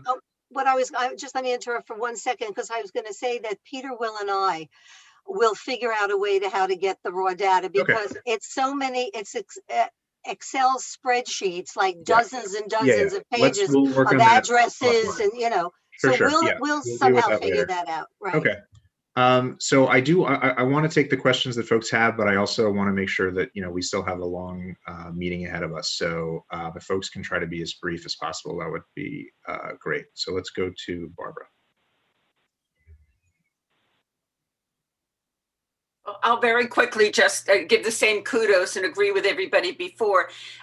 Two things. I just want to say that I am not disturbed that we don't get 100%. Some of our things that we fight for are very difficult. Michelle, I'll give the vendors. We knew that most of those are not going to be immediately done, but by our voices and explaining and getting something more, I think is so important, and we make little inches of progress. Exactly. I do think that each committee, I agree that each committee could work on it. And I think our eyes and feet can do an awful lot. And so, and we can look and see whether, whether there's a beer and wine license at a certain restaurant at a certain time by merely looking at it and seeing what the success is. The other is that maybe we can do more advocacy rather than line by line. Instead of saying, do we approve this restaurant or that? Maybe we could say, we want to fight and make sure that outdoor or something like that, and each committee can do it. So that's all I'll say to make it. I could go on more, but I won't. Good. Yeah. I would say, I think in general, this is going to be, to the extent that this is ongoing, I think it's going to be up to each committee to do it, as has been said. And so I think if there are suggestions for particular committees, I would suggest folks direct those to those chairs. And, we don't necessarily have to do it in the whole meeting here. All right. Next, Taina. Hi. So thank you so much, Michelle and Peter. I think this has been enormously helpful. And I really enjoyed looking at this. And I agree the committee co-chair should take this sort of. Your sound is kind of garbled. It's coming through. Can you hear me? It's like scratchy. No, I'm not really sure what to. Can you not hear me at all? No, I can hear you. It's just, it's coming through. It's kind of scratchy. One question, I guess, hopefully, if it does come to after this, is for Peter for the youth and education slide. I only saw data up until 2014. Yeah, you cut out. I didn't hear. There was. You're talking about the youth and education slide data until 2014. If there was no data, either the committee didn't meet, the committee wasn't in effect, or there were no resolutions. All right, Elaine.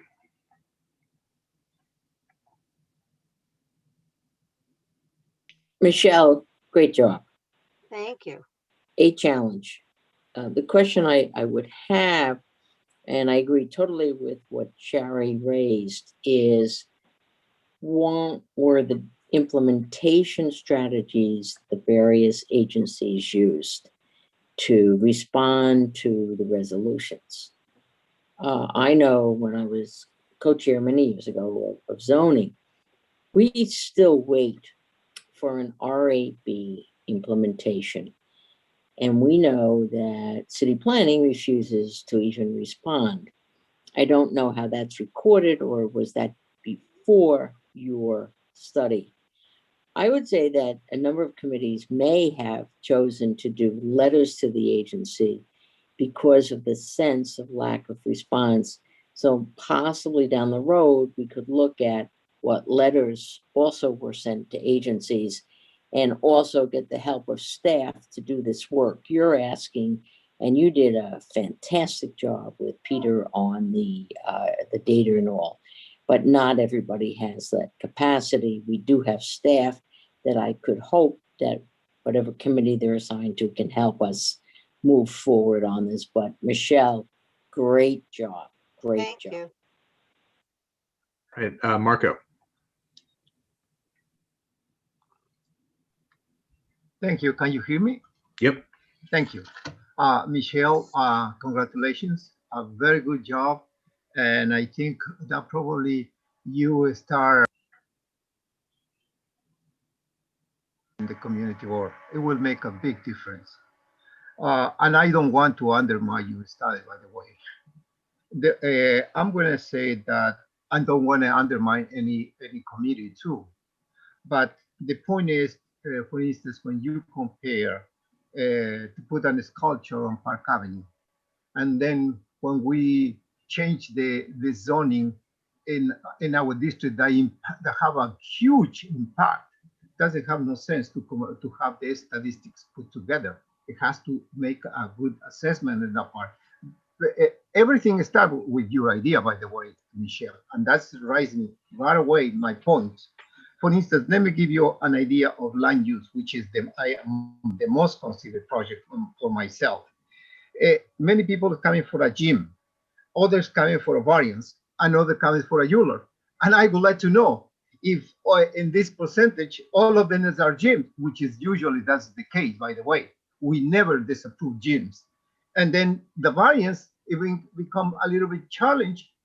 We disapprove most of them or the majority. And the Euler, always we are against. And if you give us an statistics that we have 50-50 or something similar, and I think it's unreal that conclusion and mislead your statistics. I don't want to offend you, Michelle. I think you did a very good job, but clarify for me what is the direction that we. We didn't differentiate, Marco. That is the point. No, we did not. There would be too many Yes. variables to have to consider. There was no way to do that, but that's in the raw data. Yes. So I think something like that, ultimately, it's going to be up to, committees are going to decide going forward how they want to track this kind of thing. And I think they can do those sorts of differentiations. I think it's going to be a sort of by committee kind of. But in this case, land use is not a committee, it's the full board. But let me talk about parks. Parks, for instance, is another point.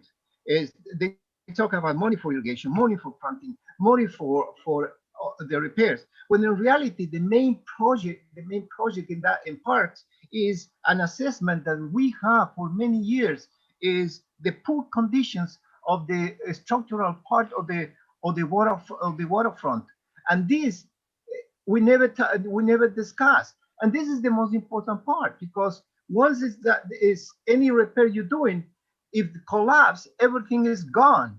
So my point is, at this level, is we have to reorganize or rethink how to assess each committee in the direction that what is their conditions, and then basically probably at the end of the chair period make an assessment and see how he handled or how the co-chair will handle that part.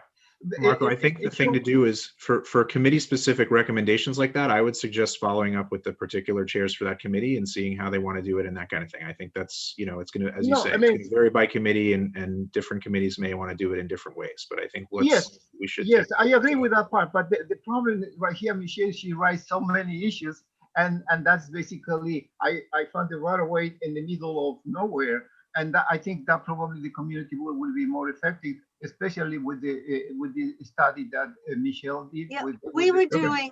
Thank you so much, Michelle. Sure, that's a different project. In other words, we were doing resolution evaluations. We wanted to see how many times they agreed with us.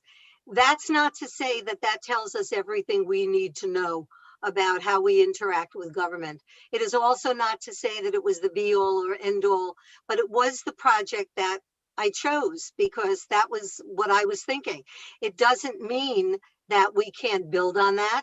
And this is just an overview with many, many, many variables. And you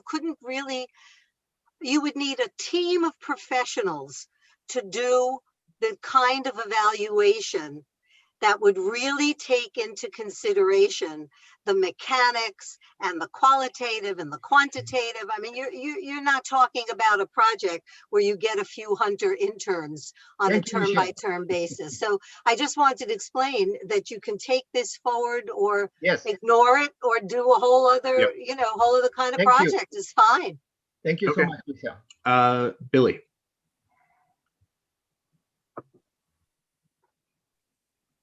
I'll be quick. I first want to just say, Michelle and Peter, and to all the interns who worked on this, this is really extraordinary achievement, and my cap is off to you. A quick comment. I think I agree with Russell and others. If we could empower committee chairs to take on this type of project ongoing, I think that'd be great. I do want to urge that we have maybe a standardized approach. So yes, there should be some discretion to the committee chairs, but making sure that there's some baseline that every committee is going by, so that we get consistent results, and then we can kind of, look at it at a board-wide level. I guess one question is whether, Michelle, there's anything you wish you had sort of done at the start of this project and then it became too late to implement it that could be useful for us going forward. I'm thinking about how we don't know whether a proposal came to us from a city agency asking our approval, or whether we proposed it. I think that's going to be very helpful to break down. We do know. It's in the raw data. Okay, great. So we have the information, but it was a matter of how much you're going to put on a chart, 4,000 things that you're studying at the same time. It wasn't the purpose. It was too involved. And I would say going forward, if you want to elaborate on something like this, you need real staff to do it. I mean, Peter was more than qualified to handle this. He understood the technology of it. He did excellent. He understood the city portals. He knew how to reach out to the agencies. Over the course of the years, we had interns who worked hard, but they had varying levels of expertise and ability. And we just put it together as best we can. And in the raw data, there's a lot more work for anybody who wants to plow through it. That's listed by either SLA number or address, or, and that's spreadsheet after spreadsheet. So we'll have to, we'll find a way to get that out. All right, Sarah. Thanks.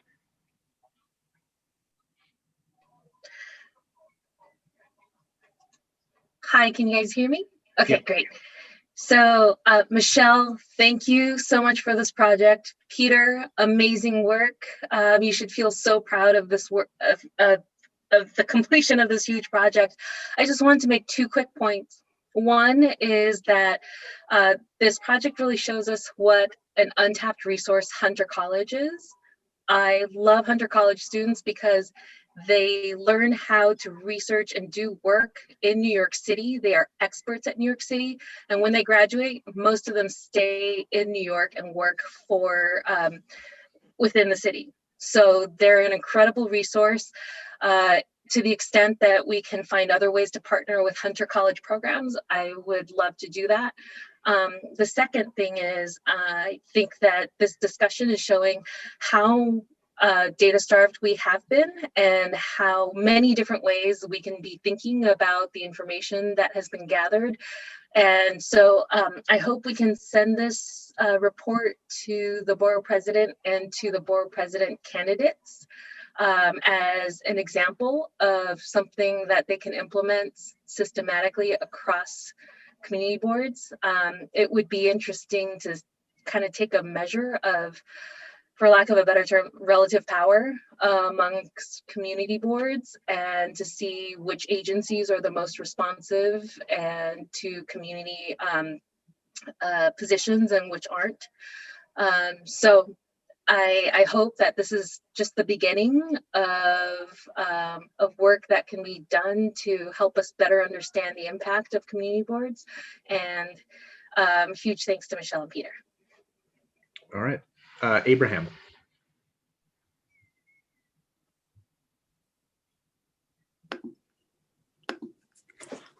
Okay, hi. I also wanted to say congratulations, Michelle. I think this is a great opportunity, because I think from having this, the key way to kind of measure the impact we have is on the more contentious resolutions, the ones that an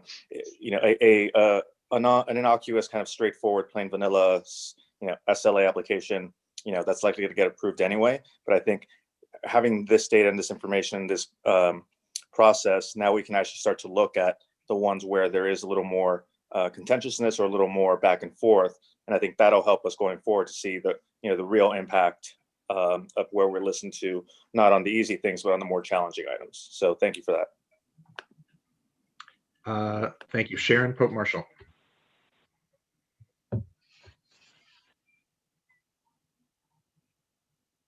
Hi, I just wanted to thank you, Michelle, for this. I mean, it's just absolutely amazing work, and thank you, Peter. I completely agree with Sarah regarding Hunter College.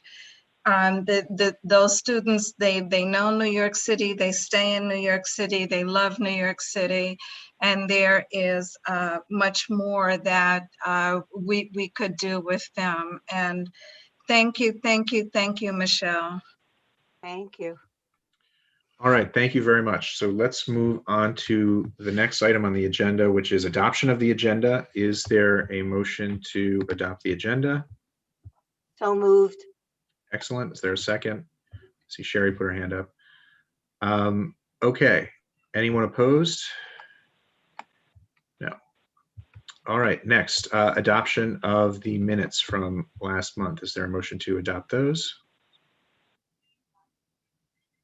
Marco, thank you. Is there a second?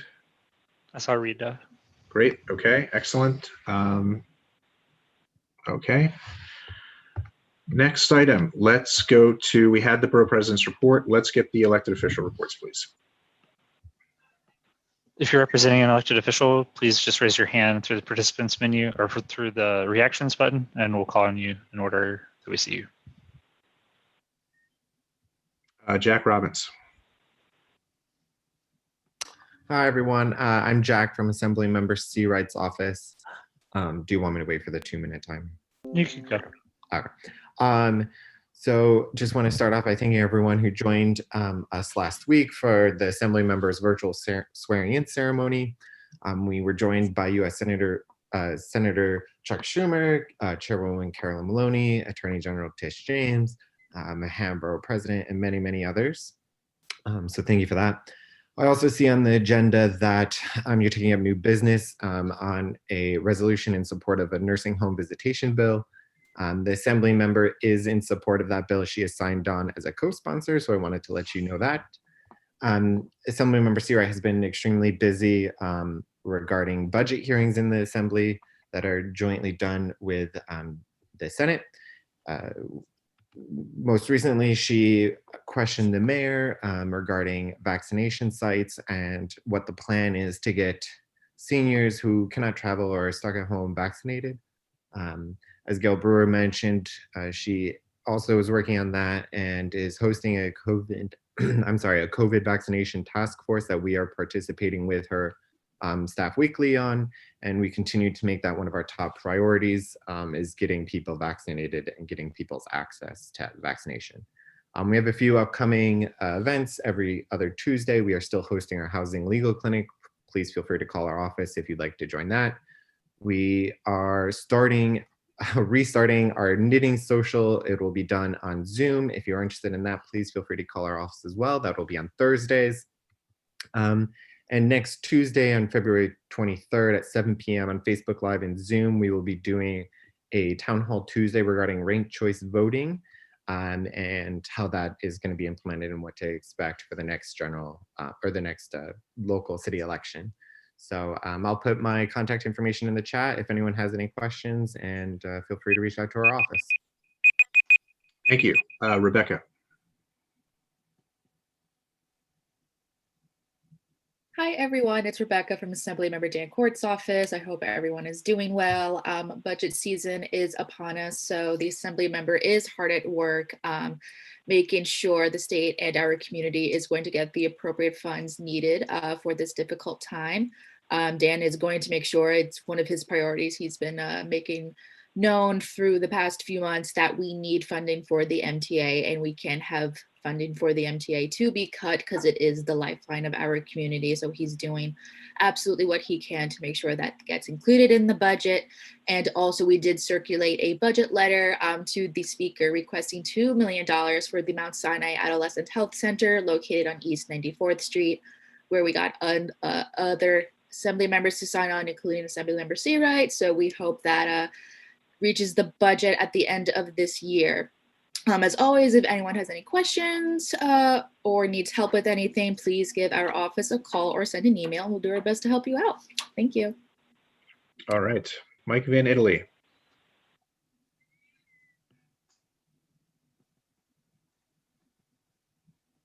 Hi, everyone. Mike from Senator Krueger's office. A lot of similar themes from me as my colleagues in the Assembly.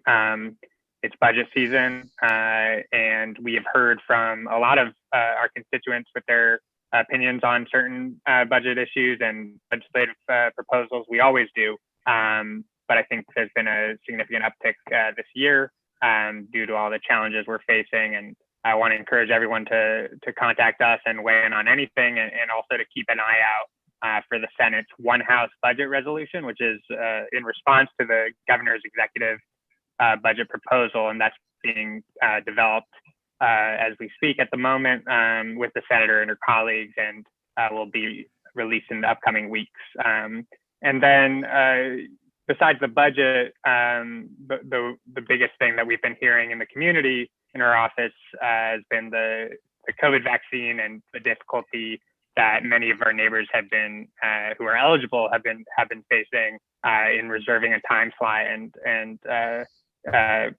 Borough President Brewer talked about many of these issues when she was speaking earlier, particularly for people without internet access or who are homebound.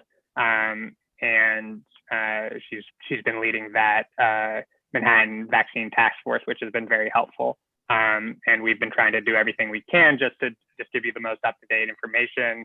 But it has been a bit frustrating. We're seeing some improvements, especially as we're getting more supply and it's getting distributed to the pharmacies, but we're going to be obviously monitoring things very closely and continuing to disseminate information. And we have a Boomers and Seniors series event, Senator Krueger's signature event that is tomorrow. And so you can find our information online as always, and thank you. Give us a call.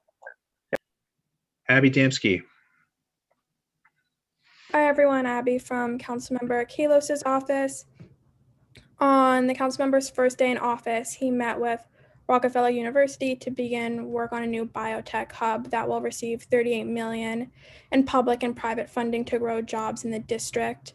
Continuing his efforts to improve the East River Esplanade, he worked with Congresswoman Maloney as co-chair of the East River Esplanade Task Force and secured another $284 million from the mayor to fund repairs from 94th Street into East Harlem, bringing our total to about $874 million. Ben also opened a new $7 million library on Roosevelt Island with $1.7 million from the city council. As you may have read in the New York Times, Ben rallied, protested, and marched across the Queensboro Bridge and won a dedicated bike lane connecting the two boroughs at a time where more and more people are biking. We continue to be excited about the board's support for the Safe Haven project, and if anyone has any questions about the project, please reach out so we can answer them or connect you with Goddard Riverside. Following a rally that the council member helped lead for the Summer Youth Employment Program, we won a restoration to fund 70,000 youth jobs. The council member is fighting alongside Congressman Torres, Public Advocate Williams, and Borough President Brewer to make the program universal for all 100,000 children who apply.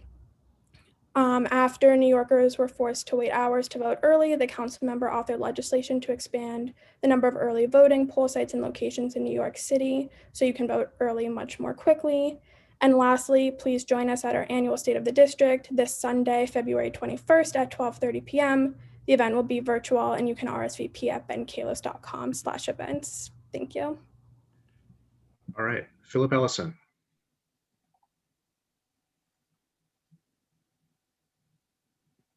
Hey, good afternoon, everyone. I'm just pulling back up my Zoom here so I can be fully present and with you all. And it's already started.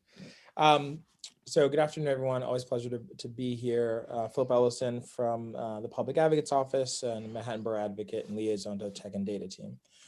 Really two really key things. One is an invite. I'll put it in the chat. But the Public Advocate is having his second State of the People. It's a little bit different than what might usually be a State of the District. It's actually a full day conference there are a number of really great plenary sessions, and you don't have to go to all, of course, 10 a.m. to 7 p.m. people are working, but I would love to run down the list so it might pique your interest, an opportunity to learn, collaborate, and share. We have one is a New Deal for housing. Second is Green New Deal, thinking nationally, acting locally. Community empowerment, women rising, right? And a really important conversation about women and justice and equity in our city. Justice, health, equity, safety team is going to do COVID-19, then, now, and later, where we're really looking at this pandemic and what does this mean. That same team is also doing our redefining public safety conversation, which is pertinent, and I'll close on that announcement there. But also the education opportunity team is empowering youth towards advocacy as we think about our young people in the city and how do we get them towards, shaping what our city looks like through advocacy. And lastly, technology, innovation, and tools for equity and inclusion. And so I close with wanting to also share that our office and Amnesty International have collaborated with local advocates around our campaign to ban the scan, just really looking at facial recognition and technology. And so I do give an opportunity for all of us to learn. We will be doing a number of events where the community can understand the ways that tech is impacting and what we think about. And I'll close here, thinking about race and equity and access, because I think there's a lot of ways that we can look at that. So thank you so much. Thank you very much. Terrell Brock.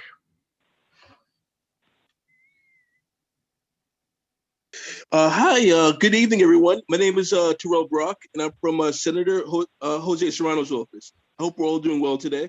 Mayor Bill de Blasio has allocated $284 million to repair and restore the East River Esplanade in East Harlem, including Pier 107, which has been closed to the public since 2018 due to structural instability, and prior to that had been in decline for several years. Community residents have long identified the revitalization of their waterfront as a major priority. Senator Serrano was proud to allocate additional state funding for the pier, along with Assemblymember Robert Rodriguez. During the COVID pandemic, our waterfront parks and piers have served as sanctuaries for New Yorkers, providing a safe and healthy place for recreation and exercise. For too long, Pier 107 has been a state of decay and disrepair, and today's funding announcement is an important step towards greater parks and waterfront equity to our community. We are grateful to Mayor de Blasio for ensuring that our community is fair and equitable funding for waterfront access, and to Assemblymember Rodriguez, Councilmember Diana Ayala, Manhattan Borough President Gail Brewer, and all our colleagues in government for their collaborative efforts on this important project. Earlier this month, Governor Cuomo signed Senator Serrano's bill S899, providing a necessary application to the dangerous herbicide glyphosate on state property into law. This law is a big first step in cutting back unnecessary herbicide usage, making a commitment to New Yorkers to prevent unknown or unwanted exposure to toxic chemicals when enjoying state property. Let's continue examining the risk versus rewards when using these problematic products. Thank you. Violet Gear. Hi, everyone. Thank you, as always, for having me at the board meeting this evening. I just have 3 things to quickly share from our office. The first is that hopefully a lot of you received the council members newsletter. It was, I think, dropped just last week on Doorstep. So it can be found on the council webpage. I can also get you guys a link if you need. Second is, as the vaccine rollout continues to be the dominant focus, Councilmember Powers has written a letter to Governor Cuomo asking for more shares of the vaccine supply. It's clear that the city has become a central hub for vaccination due to central commuter rail connections to New Jersey, Connecticut, Long Island, and Westchester. And it's important that New York City residents and non-New York City residents who work and contribute to our city have the necessary access to vaccines in their home communities. And reopening of the 24-hour subway. Just last week, Councilmember Powers joined some of his colleagues urging the reopening of 24-hour subway stations. Subways are the veins of our transportation system, obviously helping a lot of individuals get around. So we're hoping the subway reopens as the 24-hour vaccine sites continue to open up around the city. And starting this month on the 22nd, subways will only be closed from 2 to 4 a.m. So that's what I've got. Thank you so much. Please reach out to our office if you need help with anything from understanding the vaccine appointment system or any other issues, and have a great rest of your evening. Thank you. Mike Stinson.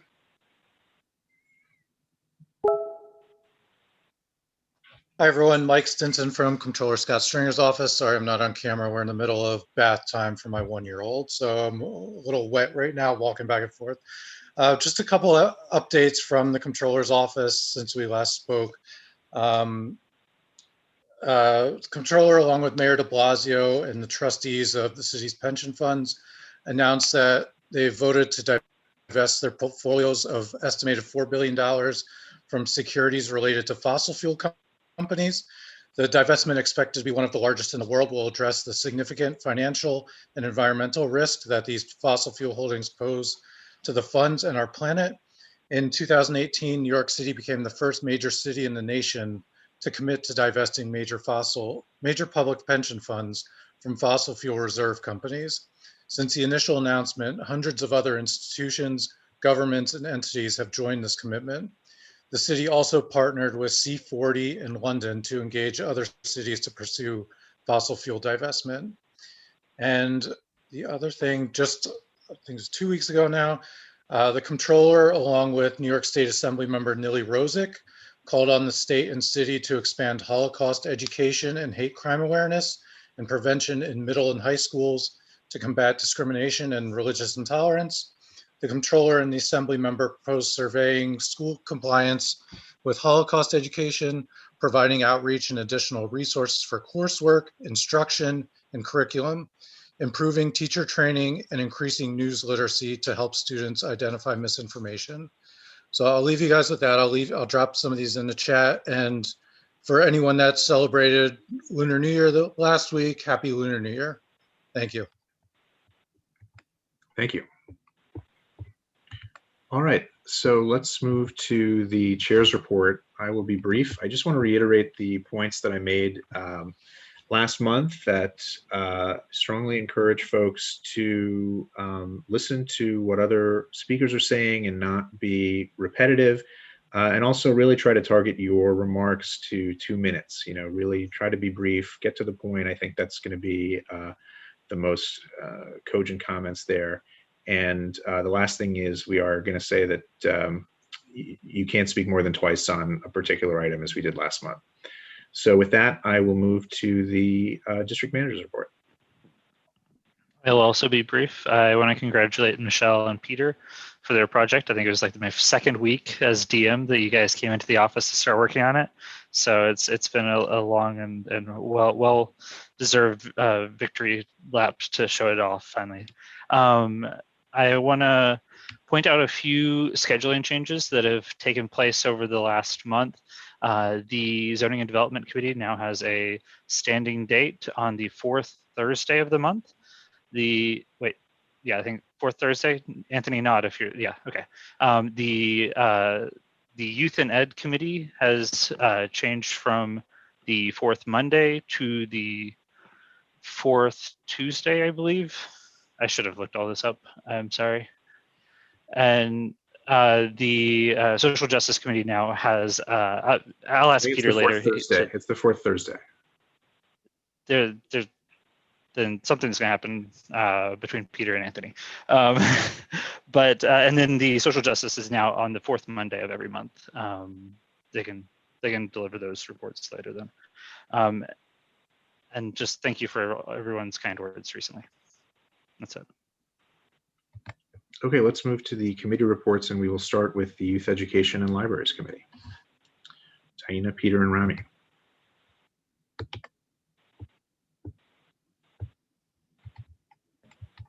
Peter, unmute. I believe Peter wanted to speak first. Yeah, I tried to unmute. There we go. You hear me? Yep. Great. That one of our objectives is to get more engaged with the community, and the two items that we have this this month focus specifically on that. I'll also mention briefly, next week on Monday, the Social Justice Committee is going to have a session on human rights. And on Thursday, we're going to have a session with the Youth and Education Committee focused on students and human rights. But having said that, our first initiative resolution focused on dual language ties into our focus on universal literacy, and I'll hand that off to Rami. Yeah, so one of the resolutions we have this month is about a dual language initiative on the Upper East Side. There has been tremendous community support on the issue.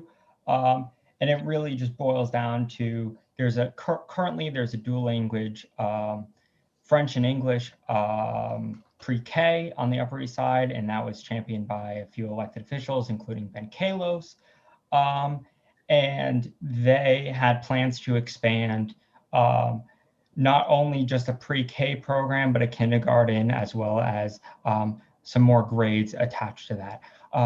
And so they went through the process with the DOE to get it approved, but then in the middle of the pandemic and without really much due process, the DOE pulled the plug on their program. And it was really a slap in the face to these community organizers that have been really working on it.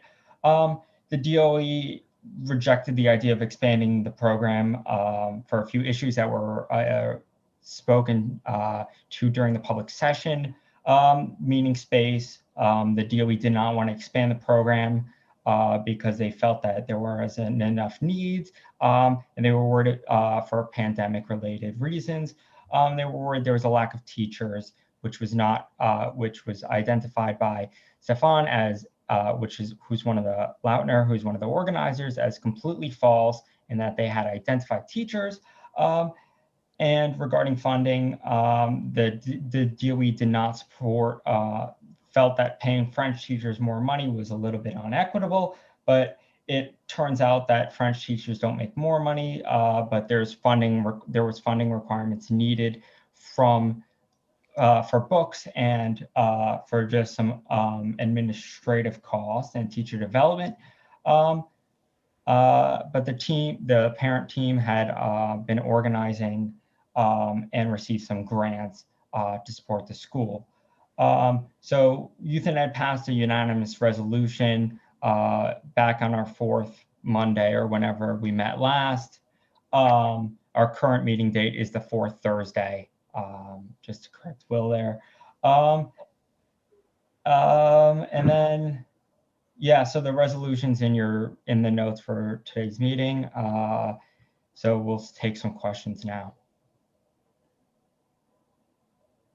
If there are any questions, let us know. Otherwise, we can. Questions? Move ahead. I see Kaz has his hands up. Let's go to him. That's on Kaz, yeah. Yeah, I'm just curious. I see this under new business. Was this posted, or were there public members there, or was it just? I'm just curious. We did post it as part of the agenda for that session in advance of the session. And we definitely had significant community support. I believe at our Youth and Ed meeting, we had about 6 to 10 public, just members of the community come and discuss. And we also had some members that just came and spoke at the public session here. So this should not be under new business. It was under new business on our committee during our committee meeting. It's on the actual resolution for this meeting. Okay, thanks. See, Vanessa has her hand up. Actually, not a question, but just wanted to add a tiny bit more context that for those who weren't at the meeting, that this is, you know, a group in our community who has come to us because they are parents and community members that did everything right. They wanted, or, you know, they created this dual language program. They navigated the bureaucracy to create the dual language program for pre-K. They found their own resources, found the space, you know, had everything together and had a really successful first year, and then had the rug pulled out from under them. So this resolution just supports that they're really looking to have a two-way conversation with the DOE about how to move forward from this. So I think it's specific to this particular program, but also sort of something for our community that we want to support the members of the community that do everything right and figure out a system that's really complicated and complex and ensure that it's worth their time and their while and can support the students and children in our community. 100%. And this has basically, I think, totally been run by parents and concerned citizens.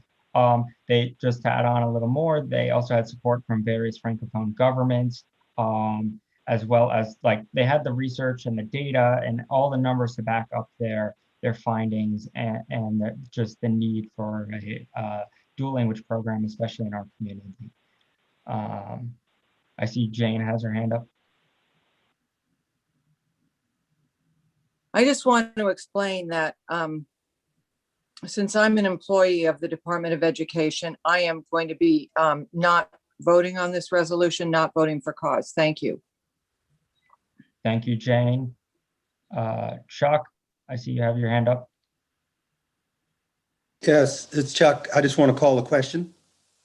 Thank you, Chuck. Any seconds? Marco, is that a second or a question? Vanessa, we'll record I think it it's a as- second.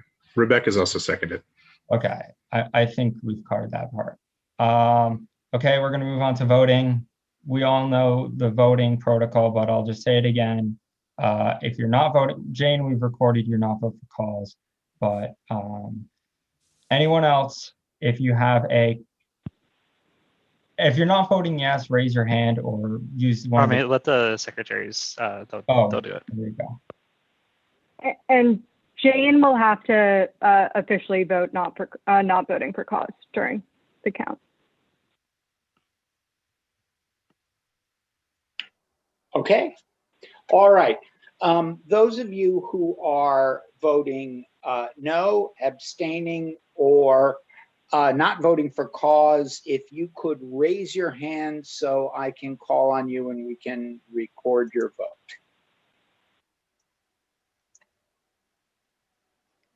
So I think give everyone a couple of minutes. That should also include Jane, but not quite. I'm not voting for cause on this. Okay, thank you, Jane. You're welcome. Anyone else? All right, so I presume everyone else is voting yes, and we will tally that up. Thank you. We have a second resolution on the board, but I'll yield to Peter to address it. Yeah, the second resolution, you heard two of our young students speak to it, is the Diversify Our Narrative Initiative. We certainly strongly support that and invite you to support it as well. Any questions about that?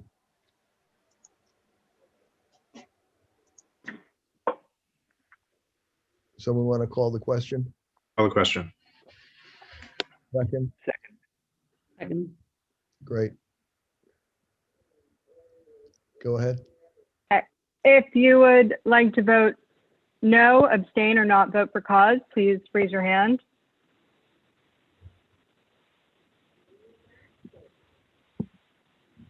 Going once, going twice.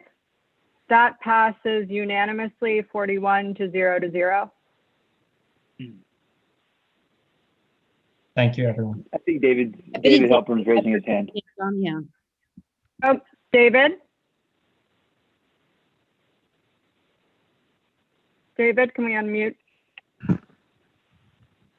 David, you can unmute. Can you hear me? Yes. Yes. I want to change my vote on the education to not voting for cause. It's rather remote, but the School Construction Authority is a client, so I don't think I should be voting on that. But your vote is yes for the second. My vote is yes for this one, but Okay. going back one, not voting for cause. Got it. Okay. Thank you. Okay. Thank you very much. We will move on to the next committee, which is transportation. So Craig and Chuck.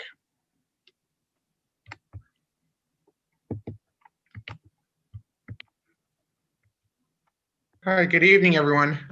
Chuck, are you there? I'm here.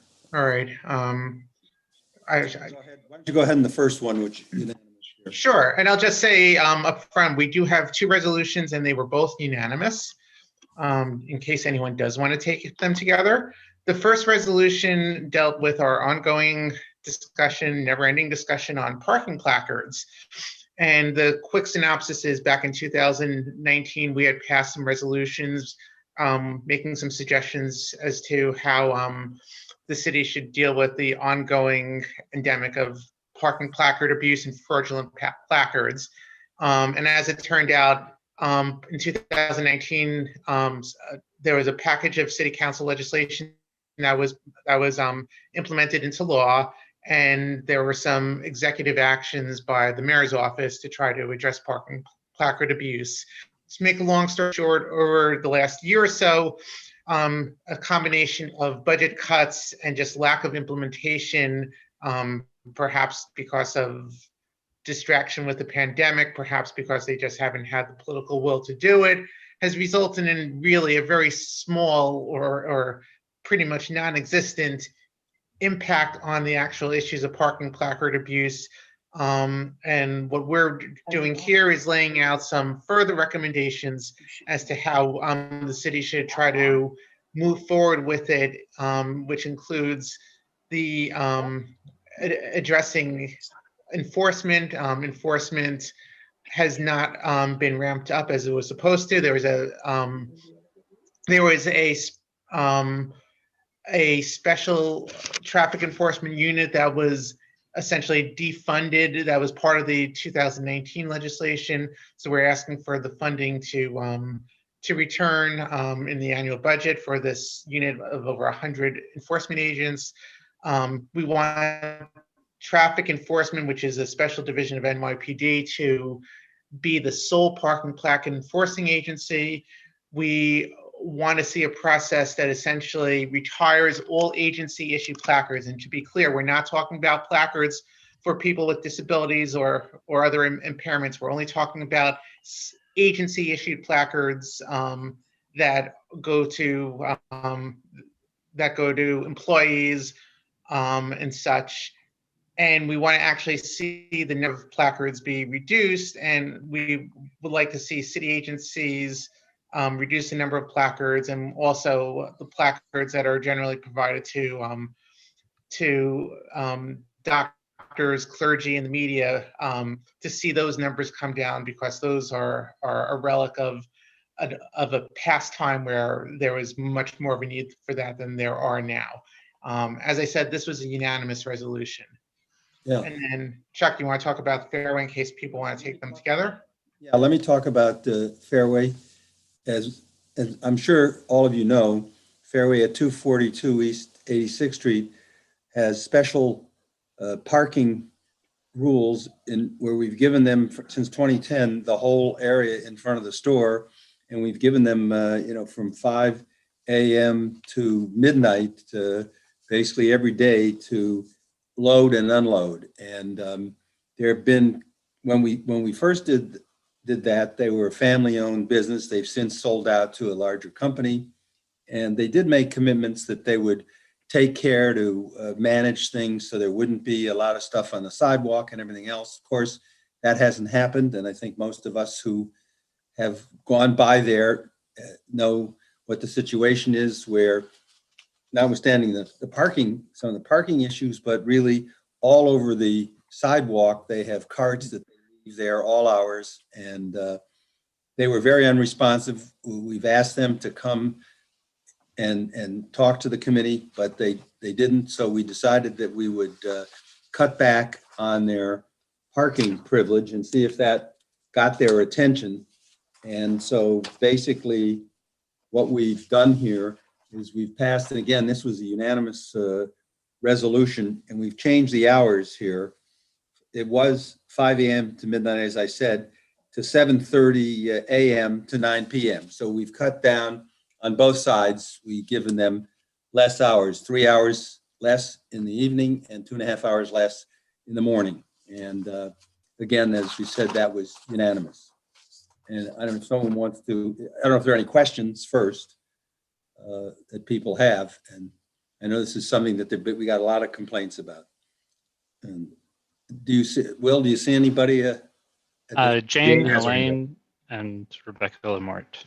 Okay, Jane, let me unmute Jane. Oh, I just have to say that I happen to have a parking placard, so I cannot vote to support the resolution. I know there are abuses, but since I'm the beneficiary as a DOE teacher who drives to work every day, I'm a beneficiary of the placard world.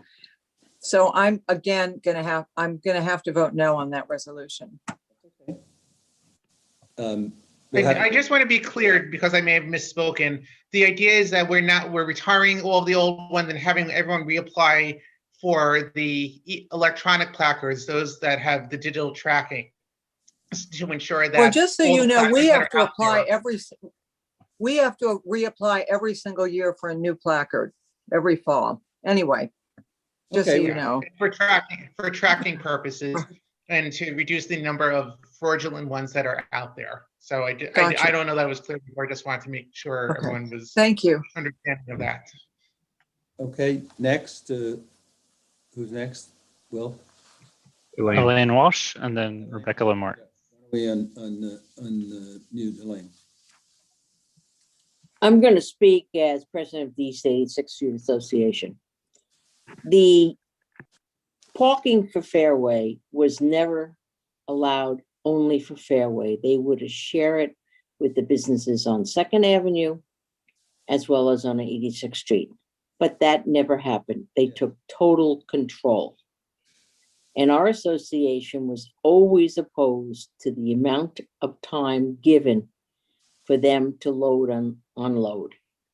My concern is we pass a resolution with the total lack of enforcement. Fairway, even under the new management, which I think we do need to work with, will continue to be abusive. It's not just Chuck and Craig where they park all day in the parking lane, they double park. So there are multiple violations, and it's a situation that is long overdue to be rectified. Our association never supported the parking privileges that were awarded or recommended by this board. Okay, thank you. And we hope to get their attention. If not, we may have to take other measures if nothing changes. Rebecca Lamort, I guess, is next. You want to unmute Rebecca? Hi, I was just going to call the question, take both resolutions together. Okay, and we can record Jane on the first one as a no. So is there a second for that? Yep, there's a second. All in favor of that? Basically say aye or don't say anything. Just okay. And any opposed? Okay, so why don't the secretary call the roll on both resolutions? Okay, we're voting on both resolutions together. One dealing with parking placards, the other dealing with Fairway.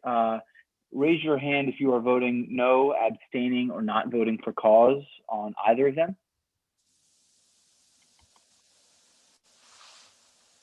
Okay, Jane, let's start with you. Were you voting no, or are you voting not voting? I'm just voting no on the parking placard one. Or maybe I should say not voting for cause. Maybe that's better. I'll vote not voting for cause on the first resolution, the parking placard one. Got it. Thank you, Jane. I'm looking for any other hands on either placard resolution or Fairway.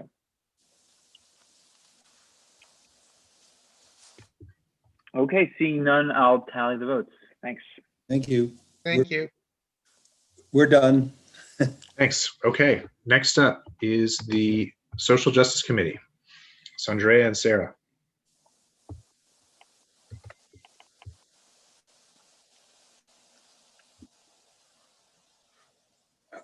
Oops. Oh, here we go. Great. Hi, everybody. So Andrea has been having kind of unstable internet, and so I will be going through this resolution tonight. And if I make any mistakes, she will pipe in nice and loud and correct me. So we had a great meeting last month, and we had a great community turnout, and primarily we discussed the Capitol insurrection on January 6th. And with the community, we collaboratively developed a resolution that expresses the concerns that we had about what happened, how we felt that there was disparate treatment of peaceful protesters over the summer in comparison to the treatment that the insurrectionists received on January 6th, and wanted to call on our community and our elected officials to help us make change. And so if you look at the resolution, we have just one from our committee this month. We are condemning the terrorist actions of January 6th, and we're recognizing and condemning the disparate treatment of peaceful protesters and white supremacists and terrorist groups. We are calling on our elected officials and judicial system to hold the people who incited the attack accountable. We call on law enforcement officials and the judicial system to hold those who participated and incited the insurrection accountable. We further resolved, of course, we call on all people to ensure accountability for those who participated in the insurrection and to address misinformation campaigns. And finally, we hope that the events of January 6th are a reminder for us all to redouble our efforts to combat structural racism and white supremacy. And Manhattan Community Ward 8 calls on our community to work together to combat structural forces that perpetuate hate and discrimination. So this is the resolution that came out of our collaborative work with the community members who joined. And do we have any comments from folks? And can I add that we did have great participation? I don't know if y'all can hear me. Am I okay? Yeah. Yes, Okay. Andrea. All right. Yeah, we did have great participation from non-members as well, just people from the community that helped craft the resolution, which was really good. And it was a very robust conversation, and people, everyone, did their input, spoke, and yeah, it was a very good conversation. Mhm. I'm sorry for that. Right. Michelle has her hand up. Yes, Michelle. Yes, if I may, I'd like to put a substitute resolution on the floor and if seconded, speak to it. So I guess I should read it first and see if anyone seconds it. Whereas violent crimes against persons and property have significantly increased all over the country over the past year, and whereas this violent trend persists and is causing heartbreak, loss of life, loss of livelihood, and loss of a sense of well-being, therefore be it resolved that Community Board 8 vehemently denounces all violence against all persons, private, public, and government property, and be it further resolved that all those suspected of committing these crimes should be detained, investigated, tried, and punished to the full extent of the law. If I have a second, I'll elaborate. I see Marco's hand up. I don't know if that's a second or not. Pause is seconding. That's a second? All right, let me speak to it. While the resolution that was put before us from the committee is very well thought out, I do think it contains a lot of very broad statements, some presumptions, assumptions, some innuendo, and something that that not all facts necessarily support. There's a lot of presumptions in there. And I think while we can all agree that we were appalled by that violence and the violence all over the country over this past year. I think that a resolution out of this board should affirm that. And I think that's what my resolution does. And so I hope you will support it. Are there any other comments? I think Barbara Chalky has her hand up. Whoops. Yes, you hear me? I support the original motion. I think what happened on January 6th deserves that motion. And I would not vote for the substitute motion. Obviously, all violence we oppose, but it doesn't compare to what happened on January 6th. It was horrendous, and it was people should be prosecuted and being prosecuted. I would not support the substitute motion. Okay, so we have, I'm sorry, Sandra, did I interrupt you? Can I just chime in? Is that okay? I know I'm a coach here. What we did was of course, we brought up the First Amendment. We showed a video to show the contrast. That was the disparities, which is why this resolution was birthed. So it wasn't like we assumed or, we pulled this out of a hat or we picked sides. We showed the disparities and we was able to discuss how one group is treated as opposed to how the insurrectioners, those were treated. So yeah, no, I understand. That is very key to why this resolution was. But in my opinion, I'm not finished. Oh, I'm sorry. Yes, that is one of the reasons why this resolution was suggested by one of our community board members, Ms. Popper, just because that's what the meeting was basically about. And we wanted to just, we didn't come in thinking we were gonna have a resolution come out of it, but it did. So yeah, I just wanted to share that because that is part of it, so. And we have a lot of hands up here. So just to give you guys a heads up, it's Billy, followed by Sharon, followed by Kaz. So go ahead, Billy. So given all the speakers we have, I'll try to keep this very brief. I think we have to oppose this substitute resolution and we have to support the original resolution. And I'll just be very direct about it. To pass this substitute resolution, with all due respect, would completely diminish the import of what the Social Justice Committee resolution was going to say about an event in this country fueled by white supremacy, meant to undermine our democracy, plain and simple. And to say we're condemning all violence, frankly, that brings a sort of level of both sidesism that I think is deeply inappropriate. And frankly, what the resolution proposed by the Social Justice Committee is doing, highlighting the white supremacy in this country, is trying to put a very specific focus on something that ails us as a nation. And to then go to say, well, we're condemning all violence, I think that speaks to exactly why we need this type of resolution focusing on something that's deep-seated in this nation and that we haven't yet fully addressed. So with all due respect, I think the substitute resolution should not be passed and we should support the Social Justice Committee's resolution. Thanks. All right, Sharon. Thank you, Billy. Thank you, Billy. I think, first of all, I want to say that I cannot support the substitute resolution. The essence of the resolution that is being presented by the committee speaks directly to the disparate treatment that people have received vis-a-vis some of the demonstrations that have occurred versus what happened on January 6th.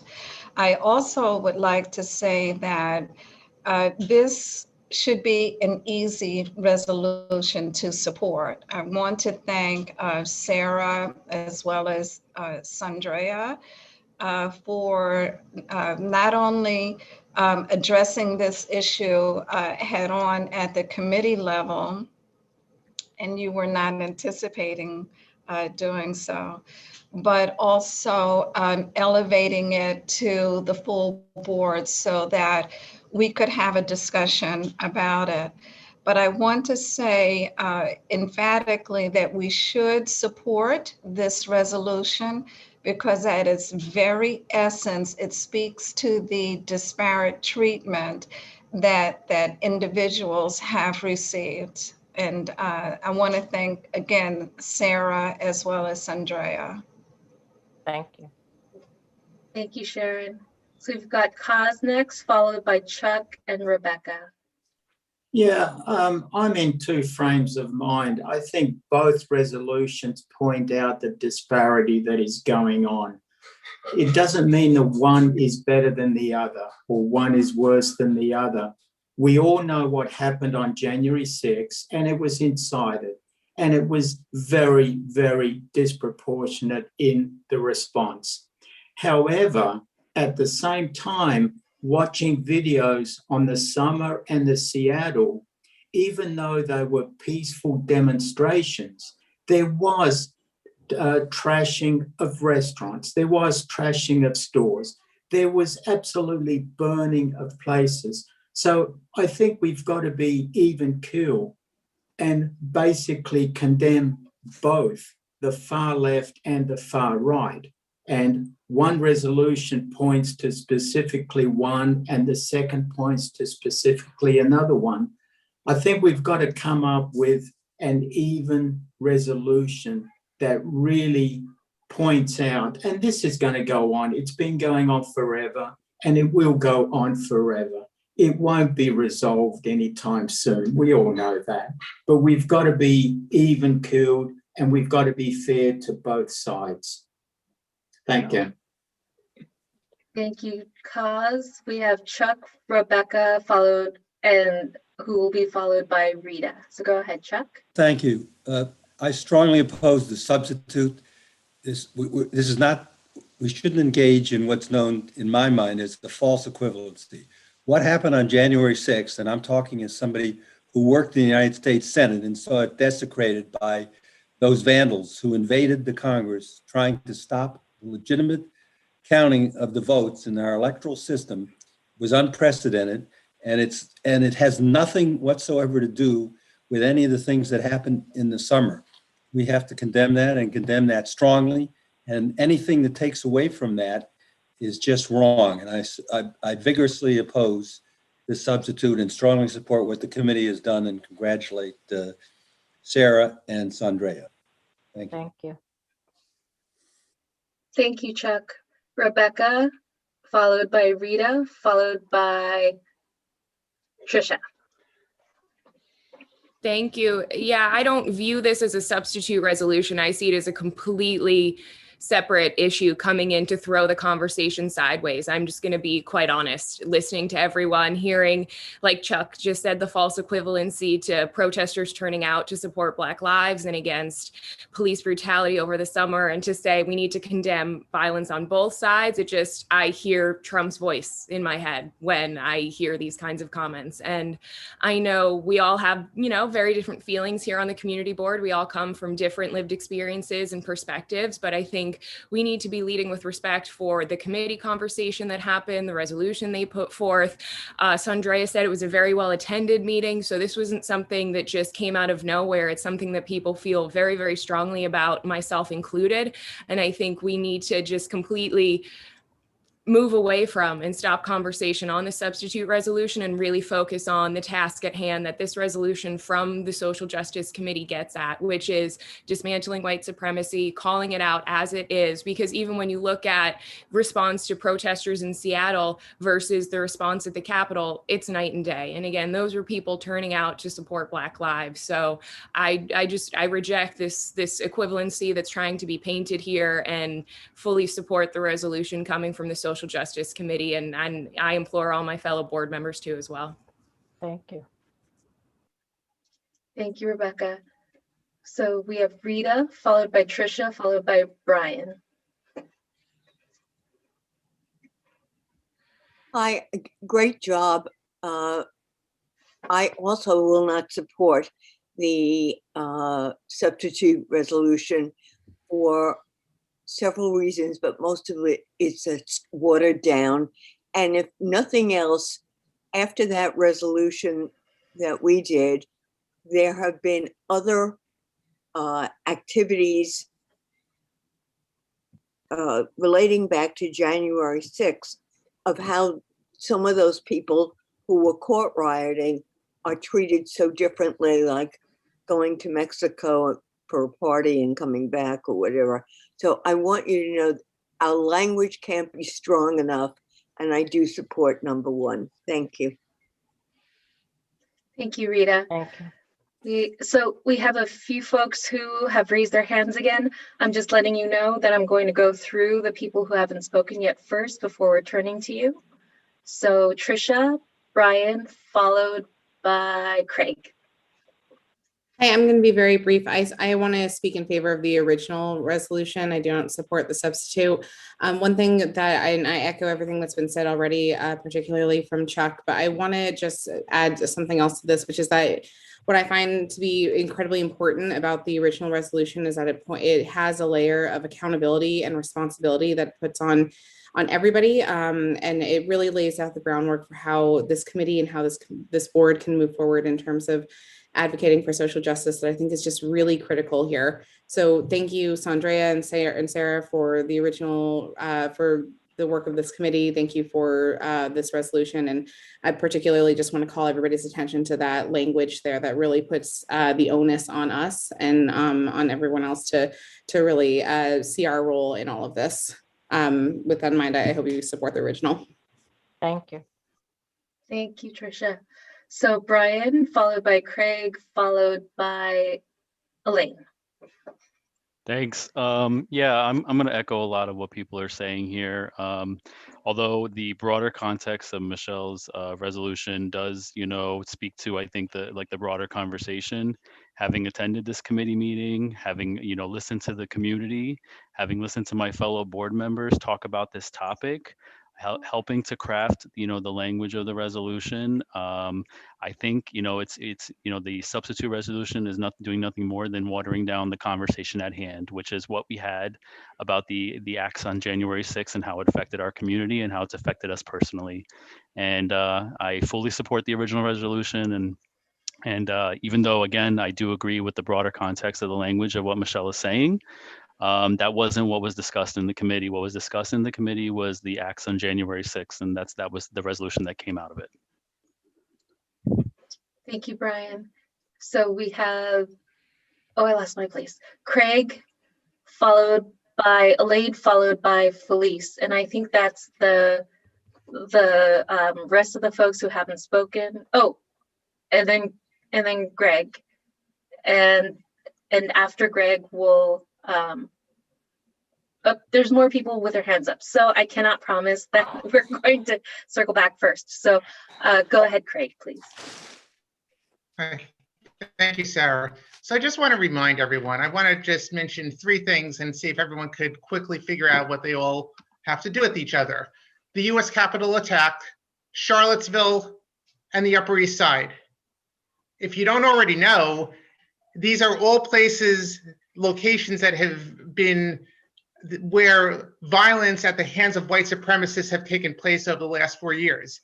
And for those of you who don't remember, we violence that took place right here by the same group as what we saw leading the charge in those other locations. So I'm really frustrated that we're even having this debate and introducing false equivalency into this conversation. I think it diminishes the important work and the Social Justice Committee and everything they've done in crafting the original resolution, which I think is pitch perfect. And I would actually suggest perhaps we want to add something about the violence that's taken place on the Upper East Side by the hands of white supremacists in recent years to this resolution to even strengthen it. And yes, I'm obviously very much opposed to the substitute resolution. So I think that if we are going to do that, we would need a friendly amendment to the original motion, but the second motion is the one that's on the floor right now. So so depending on how the vote goes, because the substitute motion is on the floor, that we would entertain additions to the original motion if it gets to that afterwards. Am I right, Russell? Yeah, I think that's correct. I think you have to, the other one has to be on the floor before you can amend it. Great. Okay, so we have Elaine, followed by Felice, followed by Greg. Call the question on the second substitute resolution. Do we have a second? I see Okay. Sharon's thumbs up. Yeah. Great, thank you. Okay, so please call the roll. We have to clear everybody's hands.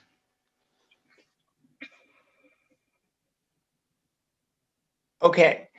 All right, this is on the substitute motion proposed by Michelle and seconded, I think, by Cos. And those who are voting no, abstaining, or not voting for cause, you should raise your hands. And there's a bunch of hands up. Okay. All right, so we're going to go through this. Will, why don't you just unmute everybody and everyone just take your turn? You know, just. Yeah, let's do that. That's going to be a lot better. Okay. So maybe I should call on people alphabetically then in this case, the way we. I'm going to let everybody be able to unmute themselves. I will take that privilege away very quickly if people talk over everyone else. But okay, so you should be able to unmute yourself for this period as he calls the roll. Okay, so this is Aronson. No. Ashby.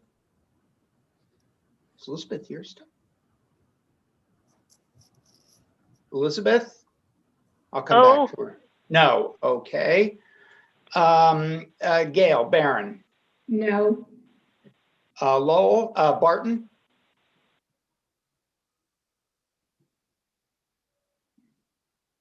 Barton? No. Thank you. Birnbaum?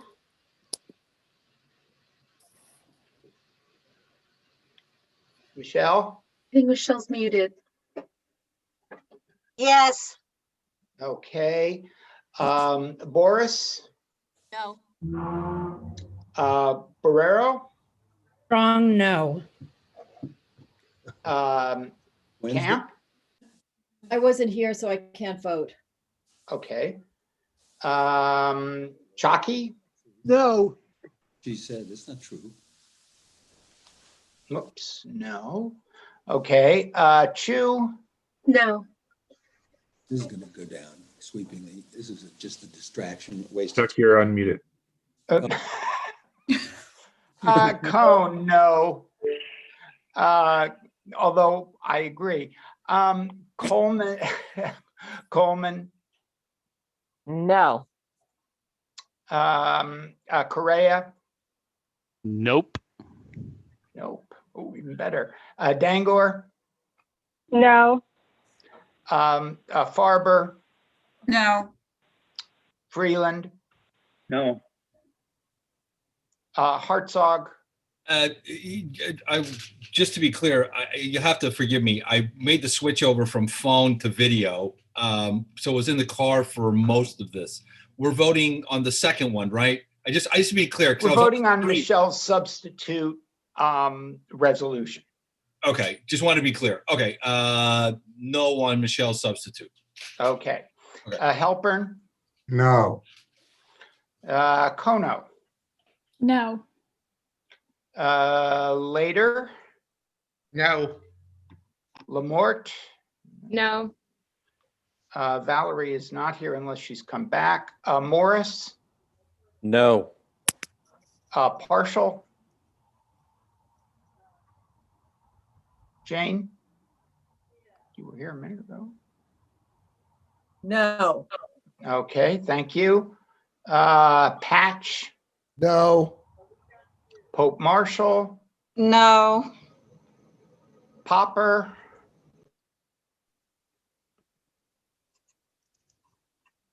Rita, We can hear you. No. thank you. Rudder, No. Salcido, Absolutely not. okay. Sanchez, Yes. Okay. Schneider, No. Shimamura, No. Spagnoletti,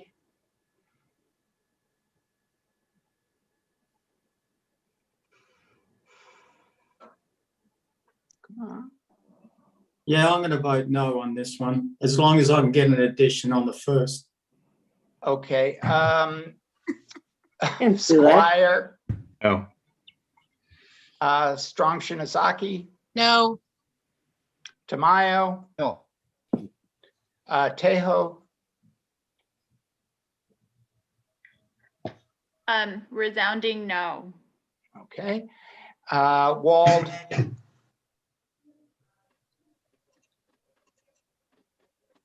No. Walsh, No. Warren, No. Weiner, No. and Zimmerman. No. Okay, it is 30, 2 yes, 38 no. Yeah, 2 yes, 38 no. Just gonna mute everybody for a second. Then I'm gonna unmute our chair and secretaries again. So it'll take a couple seconds while we reset. Sorry for the inconvenience.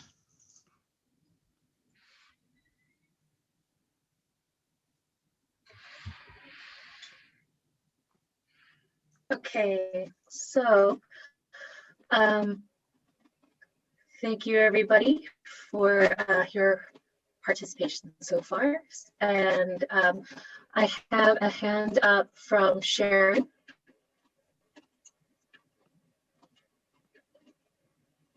I'd like to call a question on the original resolution. Sharon, before it's seconded, we had a proposal for additional language, and I just wanted to check in on that first. Okay. Okay, what is your preference? My preference is to approve this resolution as soon as possible. And that is without the additional language. But you know what? I'll hold off and just get a consensus from everyone else. Is the question just whether Rita accepts the friendly amendment? Okay. Oh, you're right. Because Rita made this motion. So we will ask Rita. Thank you for your direction, Russell. Rita, do you accept Craig's friendly amendment or his proposal to include language about the violence on the Upper East Side? I don't know what you'd like me to do. Can we unmute Craig so he can explain the additional language you wanted to add to the original resolution? As I look at the resolution, I'm just having a problem formulating how to best put it in there, and I now worry it's going to detract from the rest of it and distract us if we're focusing on that event here when I think it's so well written. So unless anyone objects, I'm going to pull any additional language. I think. Okay, I call a question. Thank you, Craig. I call a question. All right, we have a second from Russell. All right, call the roll, please. Okay, oh, great. All right, so on the. Can we lower everyone? Oh. Yeah, all the hands are down now. Thank you, Rebecca. Okay, so on the, where am I? Here I am. Okay. All those voting no, abstaining, or not voting for cause, please raise your hand and I will call on you. Give you an, oops, okay. Well, I'll call on Michelle. Michelle? Abstain. Okay. Is there anyone else?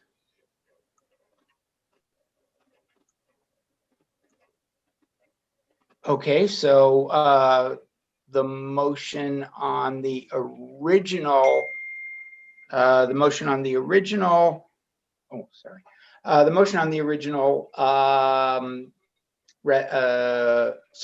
vote on the original motion is carried 39 yes, no no's, and 1 abstention.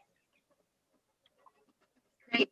Thank you, Anthony. Thank you. Could we just, sorry, Sarah, could we just unmute Alita and see if she's voting on this item since she chose not to vote during the substitute motion? I didn't vote on that one, Rebecca, because I didn't hear what the substitute motion was, but this one I read in the minutes, so I felt that I would vote. So thank you for asking. Great. I want to pass it up to Sandra for the last word, but before I do, I just wanted to say how integral Sandra is to the turnout that we had at our committee. We met on a Friday night and we had an enormous turnout, and it's because of the community that she has brought along and the work that she does every single day in social justice in our community. So I just wanted to thank her for making sure that we had this robust conversation. Yes, this was a bit emotional. I'm gonna be honest. I'm a woman of color. I'm a Black woman, and it was just to hear the switch. And I'm being careful with my words because I'm a minister, but you know, there is no contrast. That's why we wanted to show the disparities, and I would hope that whoever did not attend that meeting, you go back and watch it on YouTube from beginning to end. We used a very good video. Thank you, Sarah, for finding it. And that's it. I went off camera because it hurt a little bit, but it's not about me.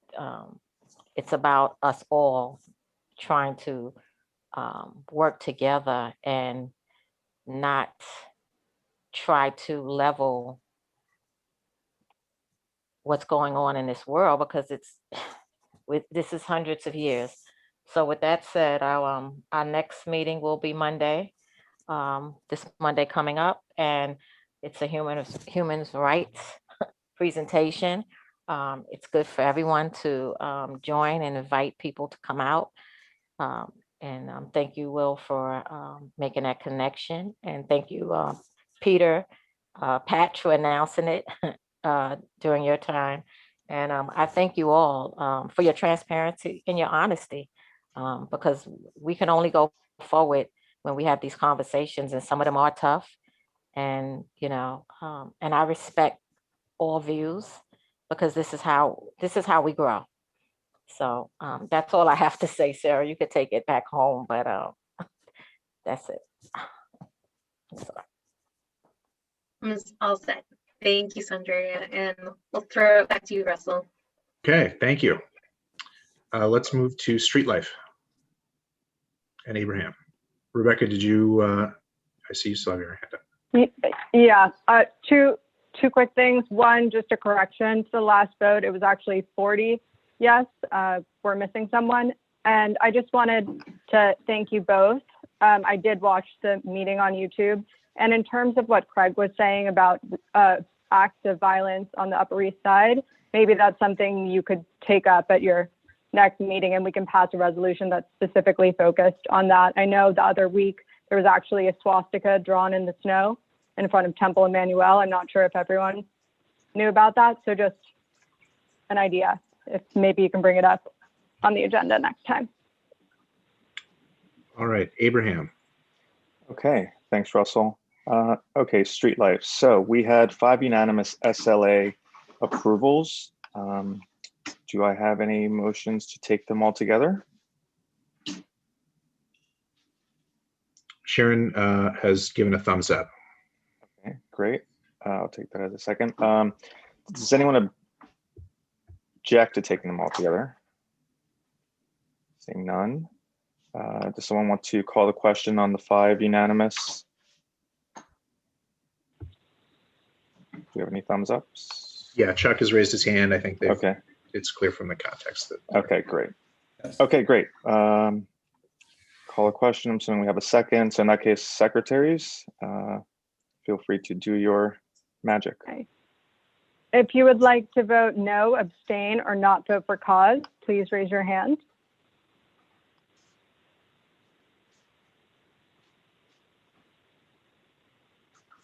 All right, seeing none, the items pass 41 to 0. Wonderful.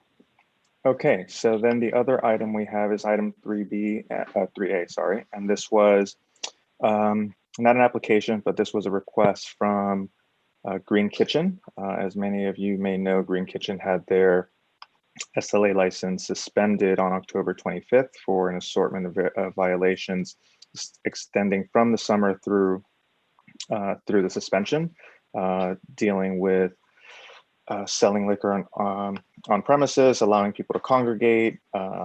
It's in the resolution, employees not wearing their masks. So they had several run-ins, which caused their license to be suspended. It's been suspended. At the time of the meeting, it was just over 3 months.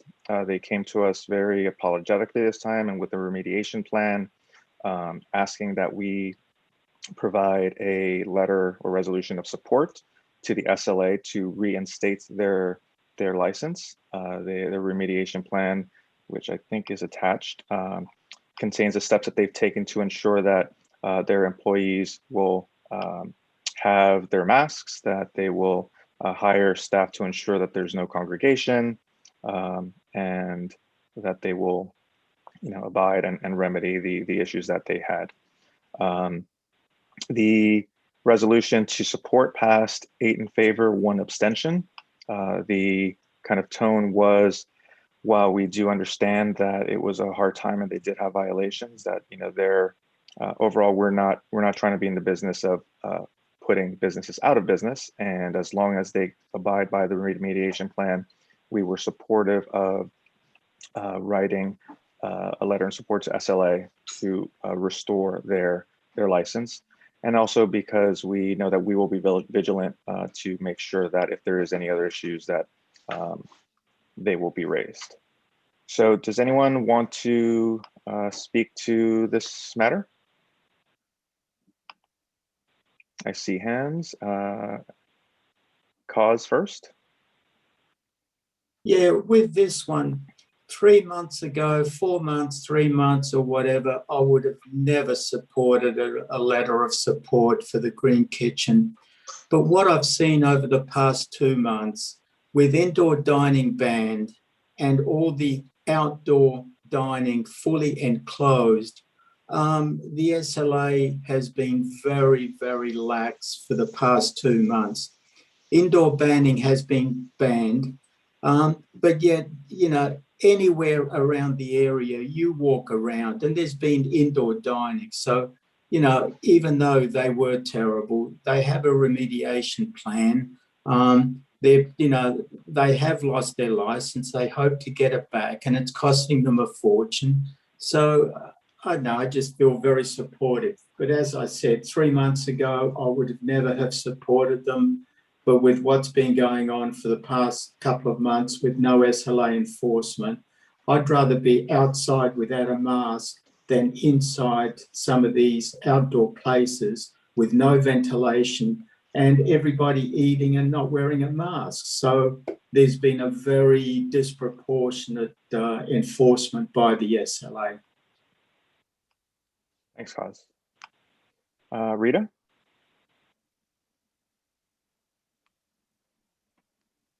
I call the question to support the letter of reinstating the Green Kitchen liquor license. Great, thank you. Do I have a hand or a thumbs up to support? Second. The calling? Okay, great. All in favor? Raise your hand if you're opposed. If there's no opposition, then secretaries, take it away. All right, raise your hand if you are voting no, abstaining, or not voting for cause, please.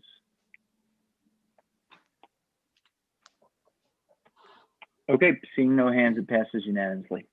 Great, thank you very much. Okay, All right. Let's move on to the next committee, which is the Landmarks Committee. David and Jane.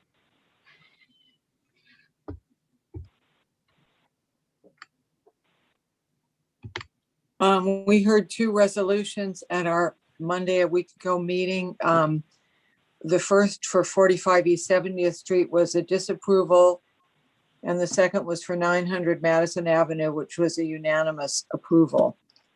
I don't know, Will, can you drop in a visual for 45 East 70th or drop in any of the? Yeah, give me 1 second.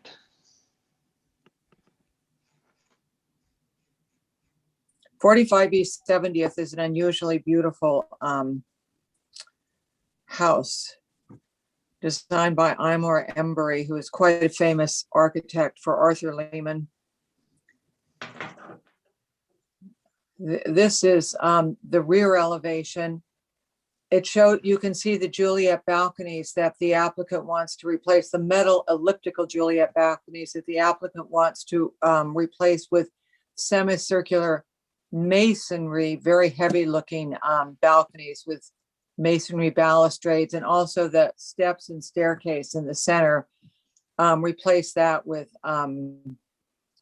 masonry. Do you have an image of the front elevation and then of the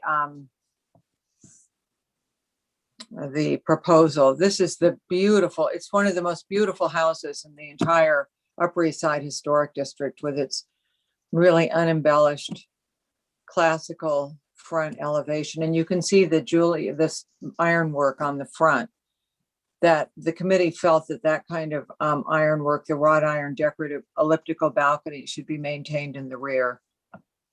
And maybe you could show just the one drawing of what the applicant is proposing in the rear. No, no. No? You want the image Well, of the the balcony. one that, there was one I thought, I guess we omitted it. It's actually, you can see it if you look at the agenda for the Landmarks Committee. It's right where the arrow is. We just felt the rear was just too heavy and too much masonry. And also we regretted that the commission did not show us, come to us with the proposed brick wall, the perimeter brick, 6-foot high brick wall, to be topped by a 2-foot lattice fence. In any case, it was a unanimous disapproval. Does anyone want to comment on the application? There's some hands up. Marco has his hand up, and Rita. Marco? Thank you. I would like to call the question. Thank you. Is there a second? Elizabeth, second. Okay. All in favor? Any opposed? No. So I guess we can call the roll. Terrific. Anyone who is voting no, abstaining, or not voting for cause, if you would raise your hand so that we can call on you. Give you another second or two. So this is, so we're going to say that this is in fact a unanimous approval of our committee's disapproval. Am I unmuted? Yep. Okay. The next one is 900 Madison, which is in fact a unanimous approval. And if you could just put an image on, please.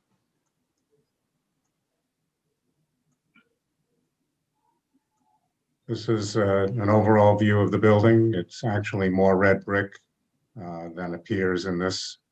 And this, of course, is a rendering. What is traditional right now, this has a stucco base, which is really very inappropriate for a building in this neighborhood and of this presence, even though it is not a great building. What they've done, if you can show the next one, please. They've done is they've put in a limestone base. Limestone and red brick above is a very traditional way of marrying materials. However, they've done it with a little bit of a contemporary verve, and we all felt that the combination of the limestone and the brick above and the way they have taken the existing windows and made them work with the limestone deserved a unanimous approval. So if anybody has anything to comment or call the question. I can't see hands, so. Marco has his hand up and Chuck. Marco, if you were first. Thank you, David. I would like. Sorry, Marco, you cut out. Were you calling the question? Yes. Yeah, he called the question. Okay, so if the secretaries could. Is there a second? There a second? I'll second. Chuck seconded, yeah. Okay. Okay. All right. Are you doing this, Rebecca? Oh, no, you know what? You can take it. It's fine. Okay. Raise your hand if you're voting no, abstaining, or not voting for cause. Okay, seeing none, it passes unanimously. Thanks. Okay. So that'll be 41 to 0. Same with the last. Okay. All right. Thank you, David and Jane. So there is no old business, so we will move to new business. Ed, is your hand up for old business? No. Okay. Why don't let's get to the items on the. It was up for new business. Okay, let's do the items that we have on the listed, and then we'll do that at the end. So there's several items here. The first one is this resolution in favor of S614B A1052B, which you can see in the packet. And just to briefly give you some context here, this is, Gail Brewer during her report, she mentioned the Kohler Task Force, and I think some folks are aware of the Kohler Task Force, but maybe not everybody has a clear picture of what's going on there. Basically, the Kohler Task Force is a joint task force with representatives from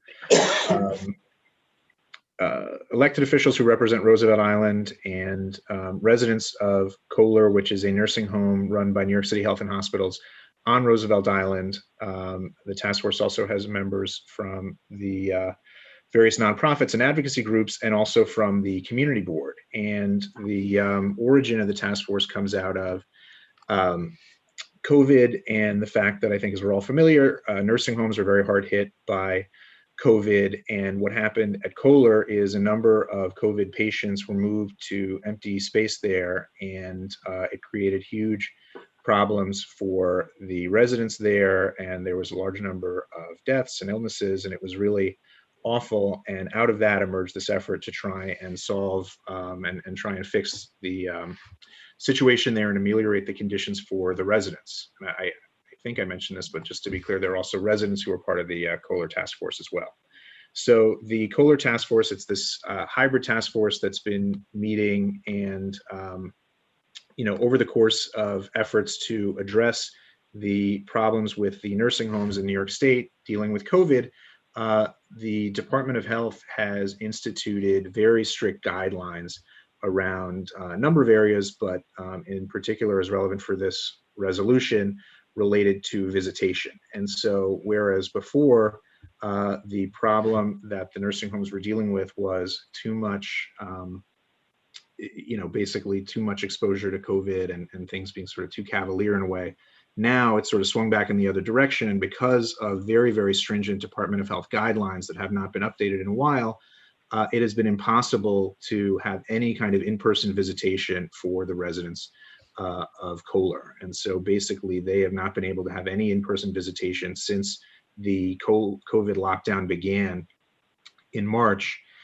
And, this is one of the things that they have really been bringing to the task force as a critical thing that needs to be changed. And it can't be changed because, as a matter of Department of Health rules, Kohler is required to shut down all in-person visitation within 14 days of anybody at Kohler, whether it's a resident or a staff member testing positive. And so the result of that is, as a practical matter, the visitation keeps getting postponed indefinitely, and you can see a reference to this in the resolution. So essentially, there is a bill now in Albany to solve this problem by authorizing a change in the rules, and the residents have asked for as many people as possible to support this. And so, the task force felt it was important to have support from Community Board 8 directly, which of course includes Kohler, and they're among our constituents whom we represent on the board, to support this bill. So that's really the background. And I should just add here, the Community Board 8 members who are on the task force, it's Peter Patch, it's Lynn Strong-Shinozaki, and Alita Camp, who was the chair, and then I recently joined after I became the chair and took over in the chair role of the task force.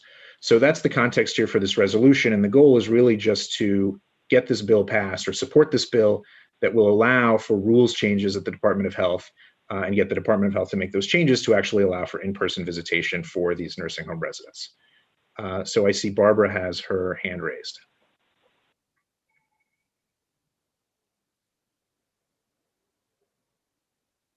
Barbara, click on mute.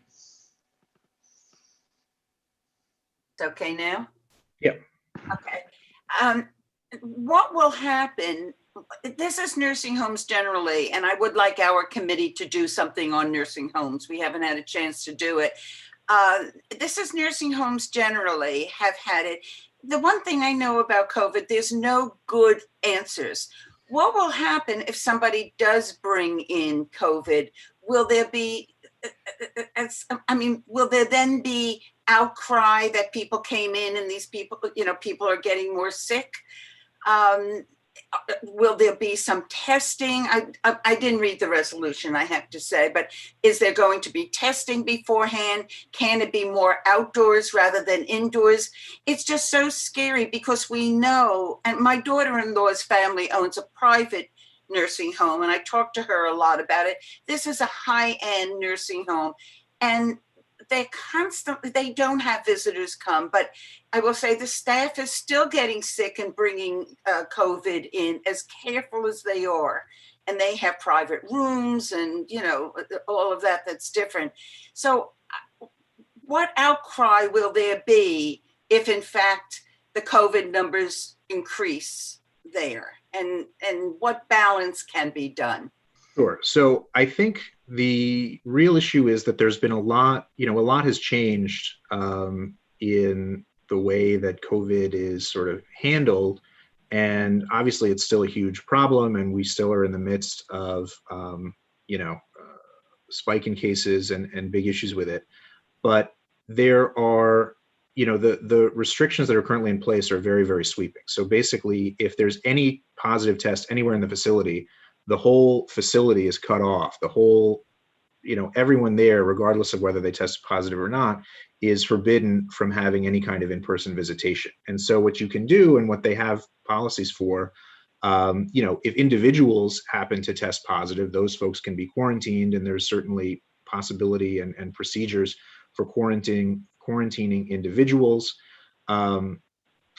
It's certainly possible to do it outdoors, but even outdoor visitation under the current system is not permitted under the current rules. So that's the kind of sort of leeway and just sort of flexibility that, to do things safely, that, even accommodations like that are not permitted under the current rules. The other thing to be aware of, there have been changes as well. There's actually been changes in the CDC guidelines, which the state has adopted, which have said that, for example, quarantining can be cut down to 10 days if you don't have symptoms and have a negative test and things like that. And then there's also the fact that at this point, the vast majority of residents of Kohler have actually been vaccinated. So there are all these sort of various factors here. And the problem is these rigid state guidelines that don't make any exceptions and essentially don't allow for any kind of accommodation, like being outside or like doing things in a distanced way, or any of these sort of things that we've become used to. And that's the problem. And it's just been an obstacle to any visitation whatsoever. let me just play the devil's advocate again. I will support this because I know how devastating it is for people not to have relatives come. But is there room in COVID for isolation? If it's one or two people, yes, but what if it becomes spread, which it certainly can be. And if you listen to Fauci as much as I do, you would know that there's a real potential that this is going to happen. Is there room to separate it? Is there something? There is. Yeah, and I mean, Alita and Lynn have their hands up, so we'll get to them. But the short answer is yes, and they've been able to isolate whole units and things like that. So, and Alita has her hand up, so I will go to Alita next. Thanks, Russell. I just want to say how awful this has been for the residents there. There was no information or very sketchy information about people who died in the spring. We don't know how many people died from COVID. We only know that there were some deaths. Basically, they have been isolated except for a very short period of time over the summer since March. People are counting the days and the weeks. The impact on mental health can't be overestimated. So I think this kind of bill and our support, and I think there's a psychological level of support for the residents if we were requested to pass this resolution, and the level of need for increased visitation. The staff is not being vaccinated at the same rates as the residents who live there. And I don't know what kind of impact that has on their health. There have been occasional cases, mostly from the staff. It's really devastating. It's so isolating, the loneliness, it's brutalizing the residents there. And that's why anything that we can do within, of course, the accepted health guidelines, I think would be very, very helpful and very much appreciated. Thank you. All right, Lynn.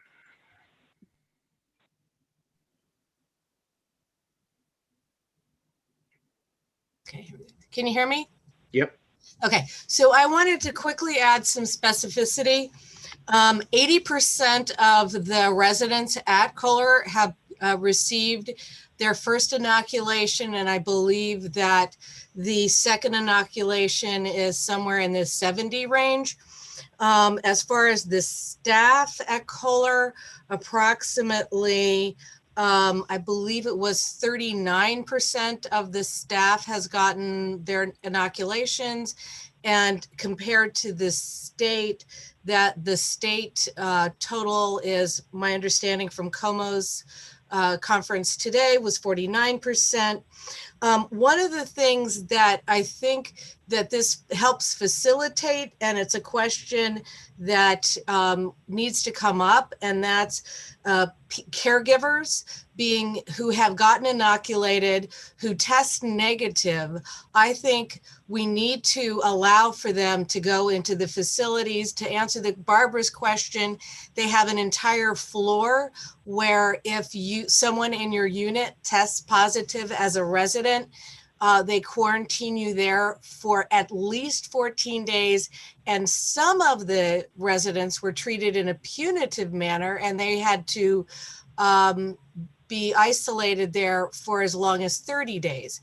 So I think that readdressing not only the physical visitations, but this also helps facilitate other forms of visitation and sheds a higher light and advocacy for what's going on in residential nursing homes. Thank you. Thank you. Billy. Oh, I'm sorry. I was actually going to call a question, but I see others' hands have gone up, so I'm going to put mine down. Okay, Sandrea.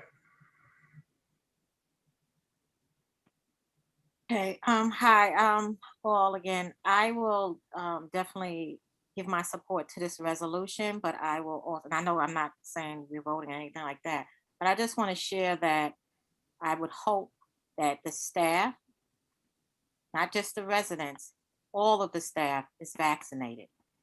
When the governor began discussing COVID in the nursing homes in April, it was because of my outreach to his office. I served at Isabella Nursing Home. I was an intern in 2017. I was part of pastoral services.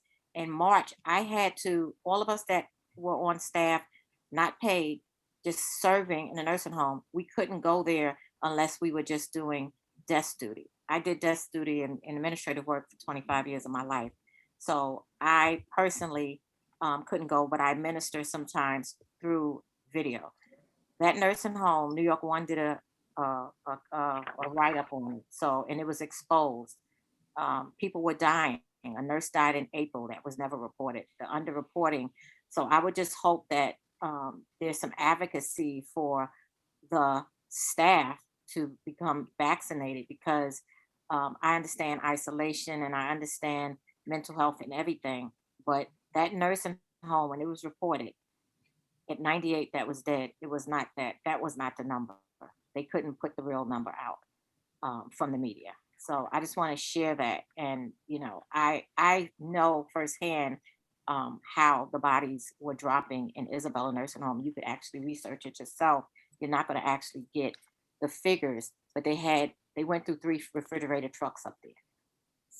So that's all I wanted to share. So I just hope, you know, things are done properly, but I will support it for the sake of, you know, the mental health and stuff, of course. But Thank you. Yeah, I'll just add briefly, you know, that the task force has also been pushing to have staff vaccinated, and one of the obstacles has been making sure that the staff feel comfortable doing it, and trying to get additional education and reassurance and other resources in to do that.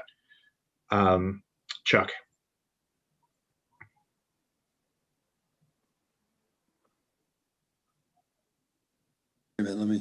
Hi. Yeah. Hey. Look, I have to oppose this resolution because all along, one of the things that this COVID response has been troubled with is political interference with the health people. I understand the idea of visitation, and that's very important, but I just object to the idea of supporting a legislative proposal that says the state should develop regulations to do that. They're the state health department. They're the ones that should be issuing the guidelines. If you want to have them consult with the feds or talk to somebody like Fauci and see if they can develop something more, but to just mandate that they have to open things up to visitations, essentially, or develop regulations to do that, I think that's inappropriate. And I think that's been part of the problem to the overall response, that it's too much, it's been guided too much by not the science. And we have a health department, and they're the scientific officials. So I just can never support a resolution like this that just dictates to them what they have to do. Sure. I'll just one point to make is that the state guidelines currently are more stringent than what the CMS, the federal guidelines, recommend. So that is part of it. Okay. Let's see. Okay, Michelle.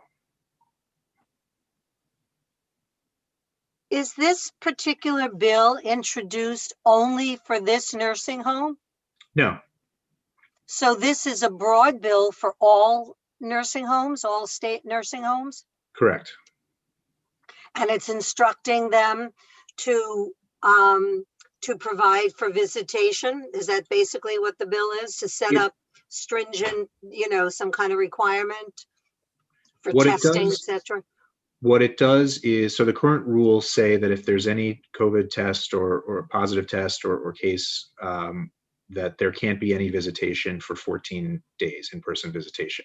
What the bill does is it authorizes the Department of Health to allow, to make changes and to allow residents to designate close friends and family as visitors who can come in and do in-person visitation without being subject to that strict 14-day rule that says that no in-person visitation can happen. Is in the bill, does that come with a testing requirement for the visitor?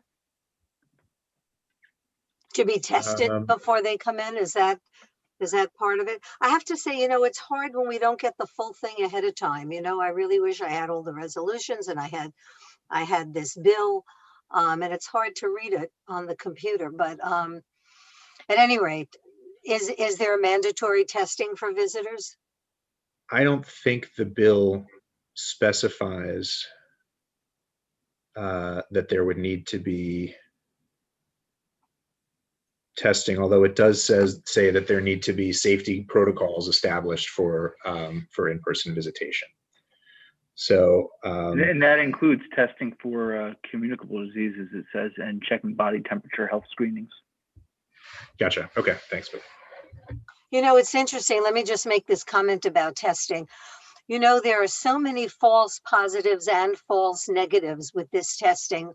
I and my family have been subject to that. If you don't have, and people tend to take the rapid test, where you have the results in like 15 minutes, you know, if you want to visit somebody or whatever.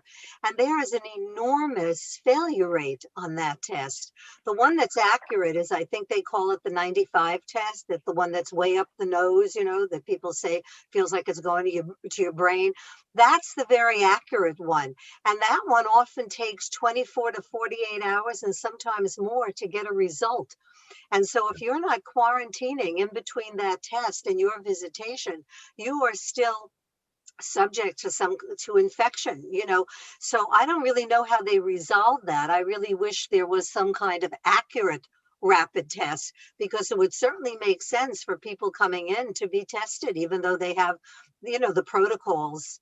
But the bill doesn't really, it talks about protocols meaning distance, and because every It just nursing home speaks is generally different. to safety protocols. Yeah. So I think whether, you know, I would imagine that would include tests, but ultimately it's up to I mean, the state Department of Health may define more firmly what that is, and different institutions can do it. All this does is it allows for, you know, the implementation of some kind of flexibility. Well, I'll support it, because I would certainly love to see protocols put in where people can visit and all that kind of thing. But we have to think the recognition that all nursing homes are different sizes. Not every nursing home has a separate area that they can designate. Yeah. And also the testing has such a big failure rate that I think all that has to be addressed. All right. Elaine.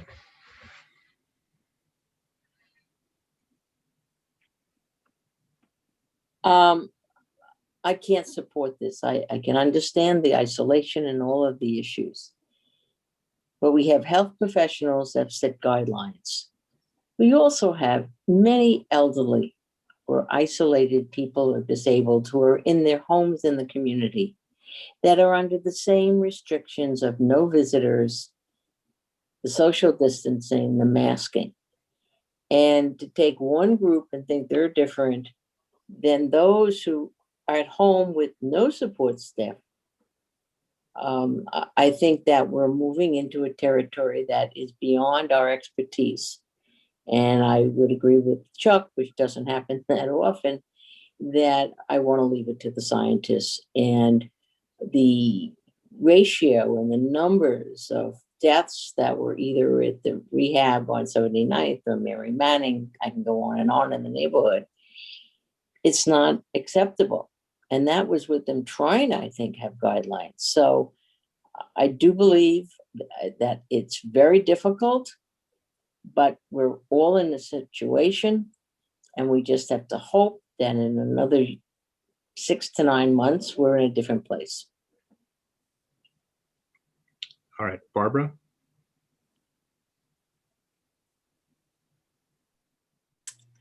Well, I do agree with Elaine, and I hope you don't say it. That's very rare also. But first of all, I really find it very uncomfortable that we always have resolutions under new business.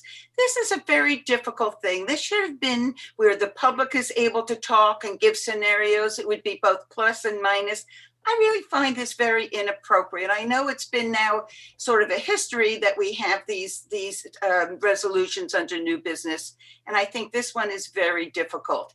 I was about to say I would definitely support it when I heard the numbers. What Lynn told me was very convincing for me, except that isn't true with all nursing homes. They are all different, and we're asking a change.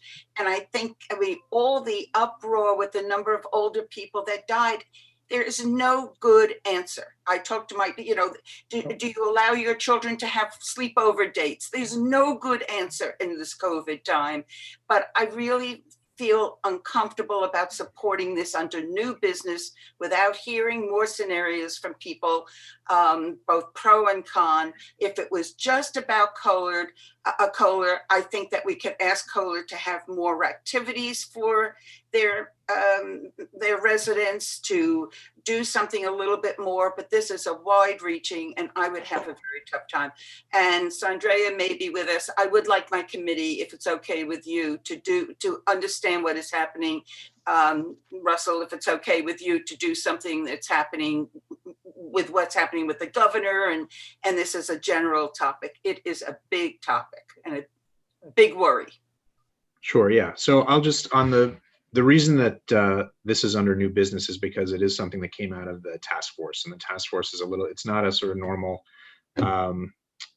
community board committee where, you would have a committee meeting and they'd just do a normal committee report in the ordinary course. It's just a little unusual. And so that's why I put it under new business. And there's a lot of other advocacy that the task force is doing, and it includes trying to get more activities and a whole host of things. I think what I would just say is, this doesn't mandate, that people have visits or anything like that. It's, if you think about, the rest of us who are out here, and it's true, many of us have not seen family members in a long time, but we have essentially the ability to decide for ourselves what visitation we're going to do out in the world. And of course, we have to do it in accordance with what the guidance is from health officials and health experts. But basically individuals out in the world are able to make decisions about what they're comfortable with and how to mitigate the risks and so on and so forth. And that's the issue, is that the folks in Kohler don't even have that option to be able to make that decision for themselves. My building has rules beyond that I have to follow and live here. That's not my decision necessarily. So okay.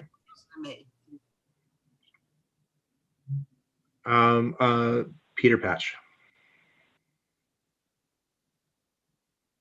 I want to say briefly, I actually agree with what you just said, Barbara, except I come to the opposite conclusion.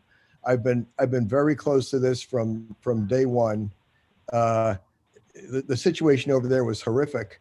To give you just one example, at one point, the official number that had died was 12. The private number that based on the trailers and so on was like 26. Now the public number that has died is 31, and the private sense is that it might be as high as 50. While I want to respect science and I want to respect bureaucrats, and actually I respect science a lot more than I respect bureaucrats, I think there's sort of enough room for judgment in terms of how this is applied that it's appropriate. And I do know, and I think others, Russell and Alita and others can mention, that this is very strongly supported by the people at Kohler to, address their particular concerns. I could go on at length, but I won't. In any case, I support it strongly. Rita. I don't see this as a group decision of the people who are in Kohler of what they want. People don't want to wear masks, but we have found out that if you wear a mask, it really helps. So I'm going to go along with Chuck, and the federal guidelines should be observed, and it's across the board. It's for everyone's goodness, not to make them sicker. And I understand how emotional it is not to be able to see your family, whatever it is. But if it doesn't stop someplace, we're not going to stop this. It'll just keep rolling along. So I would like to think that Kohler should support the federal guidelines. It's about state guidelines, but understood. Barbara Chalky.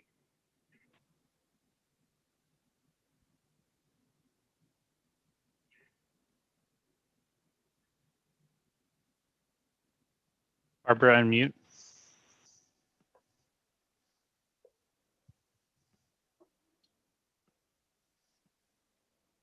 Barbara Chalky, just confirm unmuting. I am muted. Okay. You hear me now? Yep. Yeah. Okay. I think what forgetting this, as a few people said, this is not just for Bird's Cola. It's for all the nursing homes in the city or state. And every nursing home is different. And we heard some of the disasters that go on in some of them. Somebody spoke about the numbers that we were lied about, the numbers of deaths in some of them. So we can't do it just for Bird's Cola. It's for all of them. And I think it's very dangerous.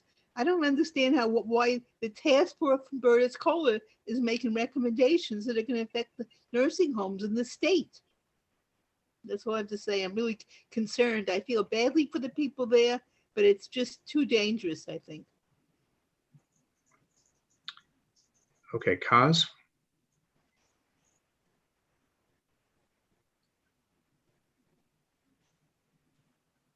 Yeah, quick question. With visitation, does it only apply for going inside the home? What about if the person comes outside? Can there be visitation then? You're outside the facility, so you're out in the open. Do the rules apply? There's other issues there. I mean, this is getting more into, the weeds of the Kohler issues, but basically the residents are effectively penalized for going outside. I mean, they don't feel like they really, as a practical matter, have the ability to go outside for various reasons, not least of which is that they're all, if they go outside for any period of time, they get quarantined for 14 days when they come back, regardless of any kind of testing or regardless of vaccination or anything like that. But then there's other issues related to that. So as a practical matter, part of the problem is that they just haven't really felt like they're able to go outside. Even just outside the door? I'm not saying outside far away, but within Yeah, they can't. I mean, there just hasn't been any kind of outdoor visitation set up, and if they basically just are effectively not really able to leave as a practical matter. Okay, thanks. Felice.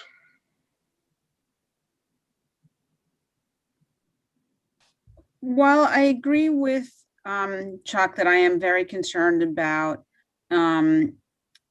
setting health rules by legislation, and I do think it should be left to science to set the rules. In looking closely at the bill, it's encouraging the Department of Health to come up with guidelines, and hopefully those guidelines would be based on sound scientific information. I don't believe it's compelling them to allow it. It's setting a framework in which it can be allowed. Hopefully that includes a framework in which it wouldn't be allowed. And I'm just looking through the status of the bill. It's been amended twice. It's on the Assembly floor calendar. It's kind of moving quickly in the Senate as well. So it does seem like this is something that is poised to be passed. I think if there are recommendations to tweaking the bill, that would be reasonable, but I would lean towards supporting this because it is focused on providing regulations in which you could develop a framework. It's not mandating that you have to allow it, as I read the bill. Lori.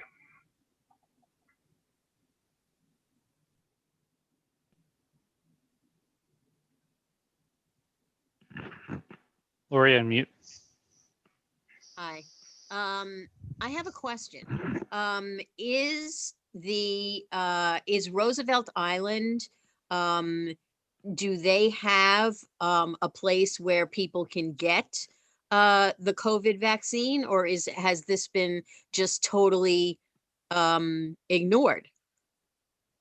So in the case of Kohler, there actually were vaccination days at Kohler where there was vaccines brought in, and that's how most of the residents were vaccinated. And I think there were vaccinations. I believe there were vaccines made available to the staff, and they just haven't had as many staff be vaccinated yet. Just because they don't want to, or I mean? I think there was some hesitation, among the staff. That's been one of the challenges. Yeah. Okay. Thank you. Sharon. Marshall. Thank you, Russell. I wanted to follow up Cause's question and just ask for clarification.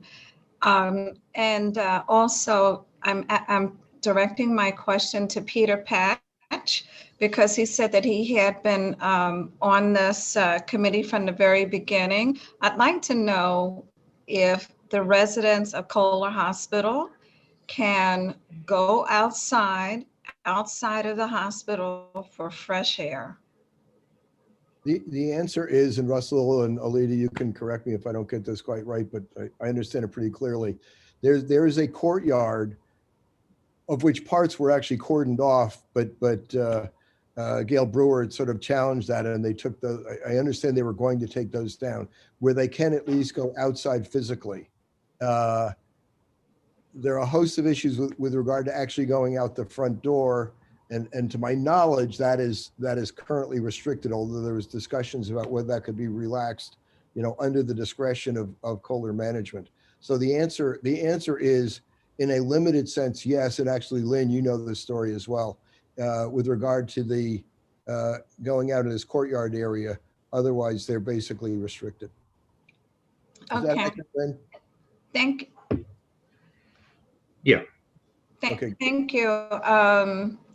Thank you, Peter, for that clarification. I have to be honest with you. I'm extremely conflicted about this because I'm just very frustrated with what I've been hearing about at Kohler Hospital, in particular, nursing home residents in general, and the treatment of the elderly. It's just been awful during this pandemic, absolutely awful. And there's a lot of blame to go around. And I feel as if my hands are tied and I'm not really able to send a message to the powers that be that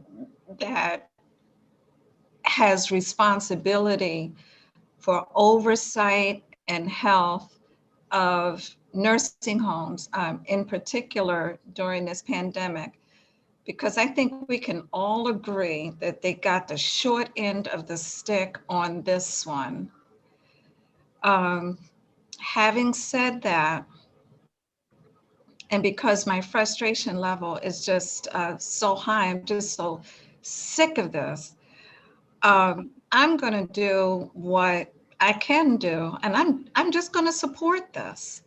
I'm going to support this resolution, and if it passes, I just hope that it's the beginning of nudging people to look at nursing homes more seriously. I'm not suggesting undermining science at all, but this has been a god-awful situation with nursing homes and the elderly in general. And I really would like for the rest of the community board to please support this resolution, not because the science, not because it's going to impact the science, but it might just nudge people to be more responsible in how they look at and manage and oversee, from the governor on down, our nursing home and our elderly and aging community overall. That's it. Thank you. Barry.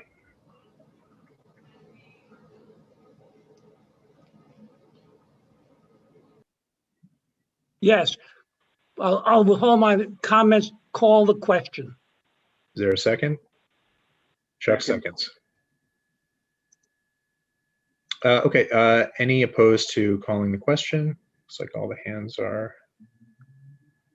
coming down. So let's, secretaries, call the roll, please. Okay, if you would like to vote no, abstain, or not vote for cause, please raise your hand. Ed?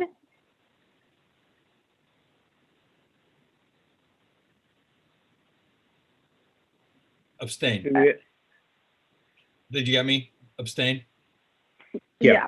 Okay, thanks. Barbara Rudder? Going to abstain.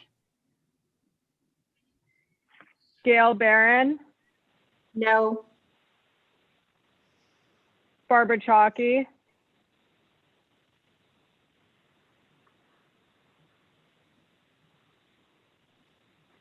Barbara Truckee, unmute. Barbara Chalky?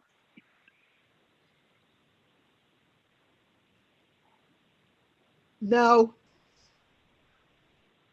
Jane Parshall? No. Carolina Tejo? No.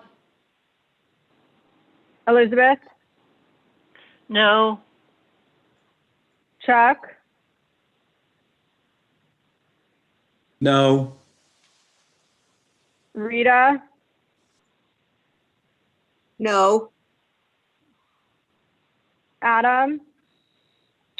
No. Abraham? I'll abstain. Taina? No. Barry? No, reform Kohler. Michelle? I was going to support it, but the truth is there's too much we don't know about this, so I'm going to say no. Marco? No. Jack? Abstain. Craig? No. And myself is a no. All right, I will try and get that for you guys. Oh, Barbara Rudder, we called on you already, I think. But I'm going to change it to a no. Okay. Jane? You're not calling on David Halpern. He's had his hand up. That's all I want. Oh, to say. I don't, thank you. I don't see it in the participants. Well, maybe he doesn't know how to do it, but his hand has been up in the picture. Okay, let's Yes. unmute David. David, you can unmute at any point. Where'd he go? David He's not Halpern, unmuted. You can unmute whenever. First question is, my hand is up now. Can you see it? So you're clapping and that disappears Yeah. after a couple seconds. and it Yeah, doesn't- or if I put this up, the same thing, it just disappears. Make a long story short, I'm voting no, but I don't know why it disappears when I put it up. Look for the button that I'll says send you raise an hand, email. though. Look for the button that says what? Raise hand. It's underneath all those icons.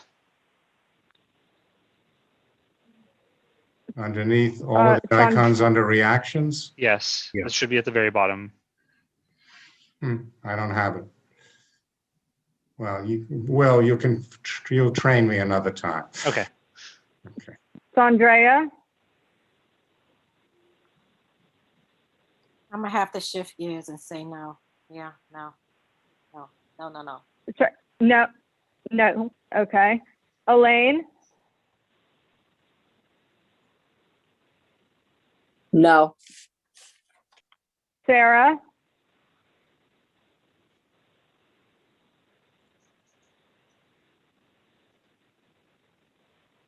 I abstain. Thank you.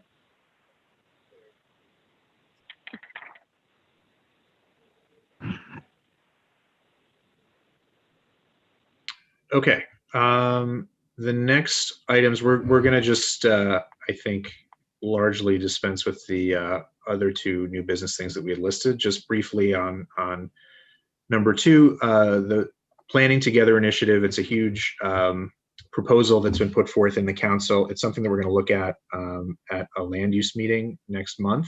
So we'll be able to consider it more fully then. Just in the interim, there is going to be a hearing on February 23rd. And while we'll be looking at this comprehensively next month, there's one item in the plan that's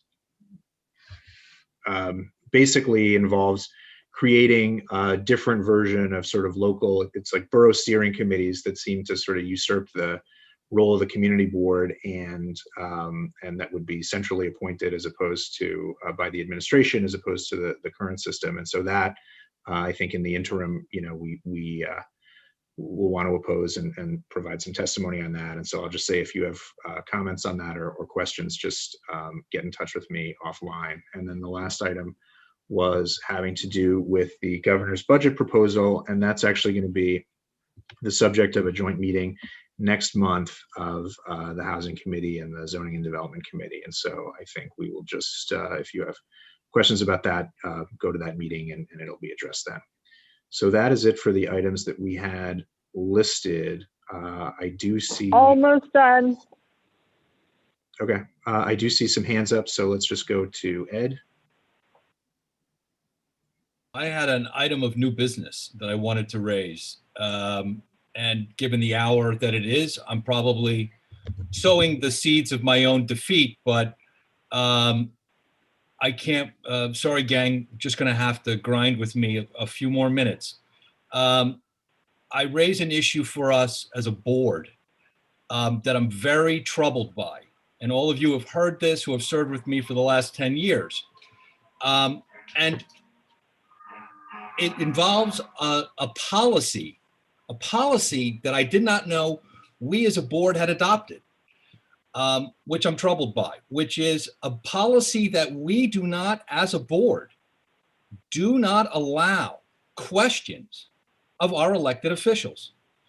And if I may just put it in some context, to our earlier discussion this evening from the Social Justice Committee and the resolutions, as someone who proposed a resolution back in 2012, as you all remember, asking this board to support that march where we all wore white. Sarah Chu, I remember, I see your face. I know you're out there with me marching in white in silence. And to go from silence in 2012 to just the horror that I've seen is endemic of a pox on all of us. Every one of us who doesn't listen when the world is raging. One man's humble opinion, it's an endemic of a sign that we're not listening to each other. And to that very point, listening, it's to the public officials. And so my point here is I would like to propose that Community Board 8, as a policy, will allow the members of the board to question elected officials. And I'll put it in context of the open meetings law, which I think we're in violation of. And those of you playing the home version of the game, that would be under your public officers law. For those of you in front of your computer, if you want to dial up Article 7 and read along, you may. But under Section 100, the legislative declaration is very clear that, quote, the people must be able to remain informed if they are to retain control over those who are their public servants. Well, we are their public servants. And if I may, if the policy that we continue to support is one in which we will not ask our elected officials questions, then if I may, bringing up an item from 583 Park Avenue in 2012, which those of us who were serving at the time will remember, we took a vote in the basement of the Methodist Church on the corner of 60th Street. You will remember all the heavy hitters who came out of the woodwork to do this. We voted it down resoundingly, and they've been back, and we voted it down resoundingly.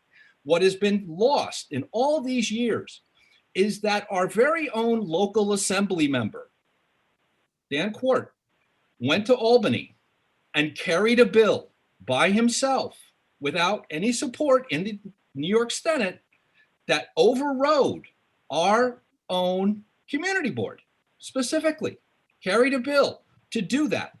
And I was able, as were others, to ask Dan a very direct question, not an in your face, score points, Twitter, get on my Instagram, not that, but a very calm, very relevant question as to why he would support such a bill. I put this in context to propose an amendment to us or a resolution that the community board adopt as a policy that members of the board, when elected officials only, not their representatives, but the elected official, when they come, that they are allowed to be asked questions. This is the opportunity for the public to hear from the elected officials themselves.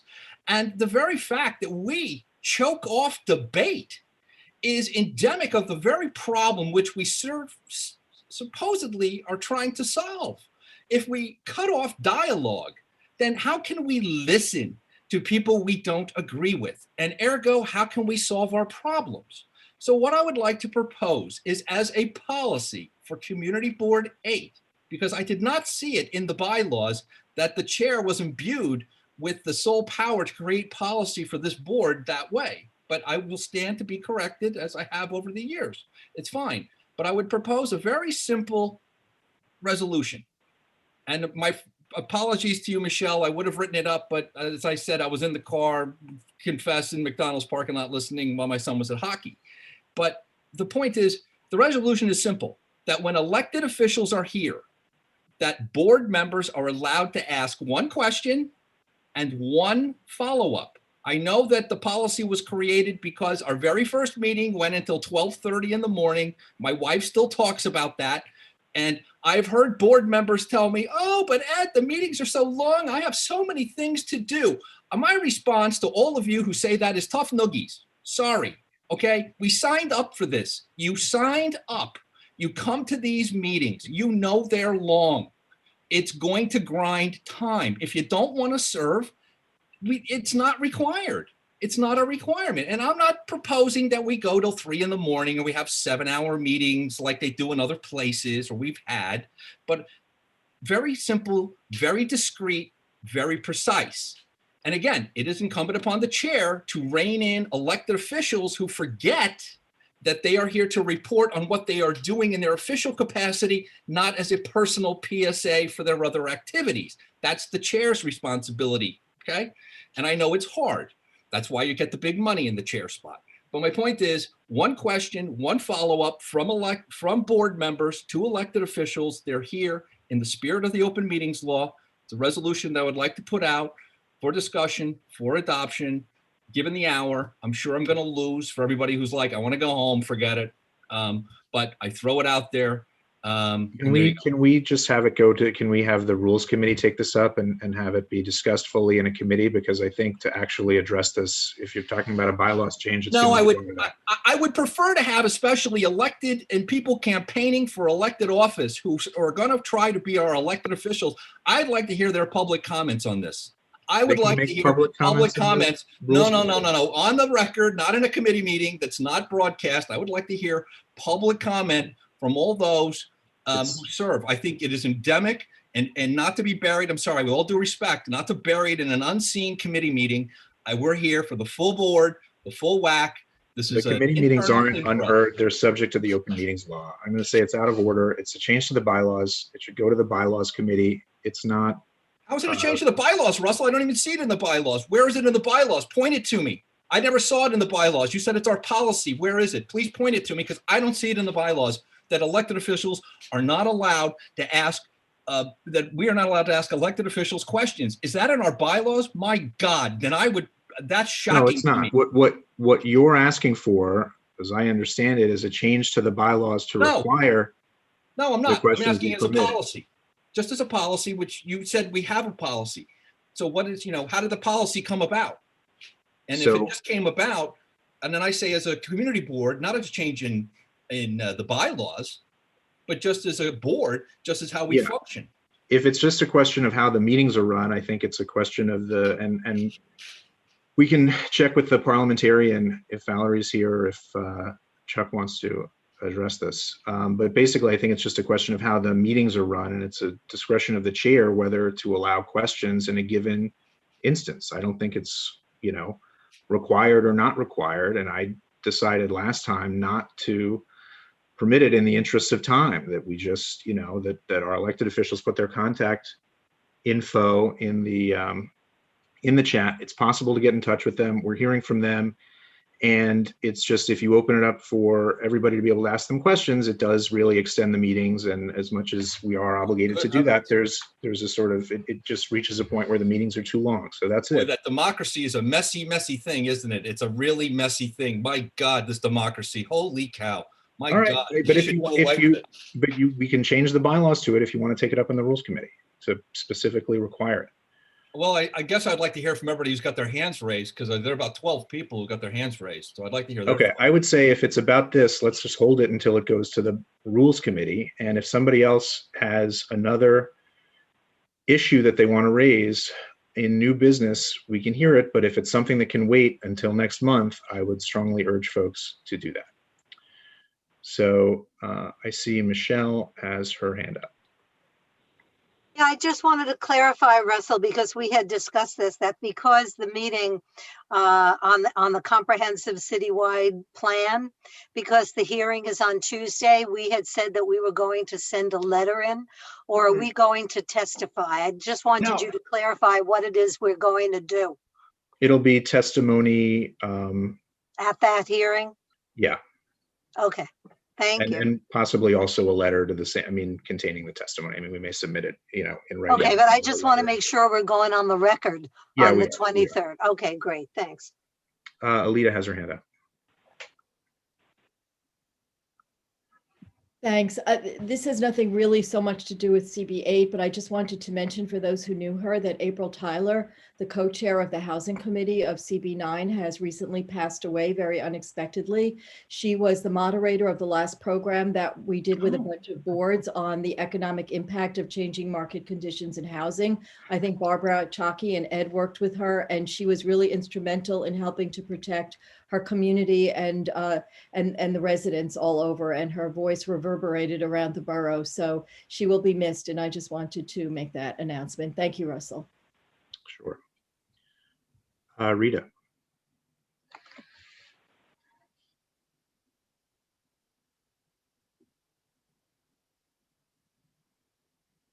Rita, you're Rita muted. accidentally muted you again. Just unmute. Sorry about that.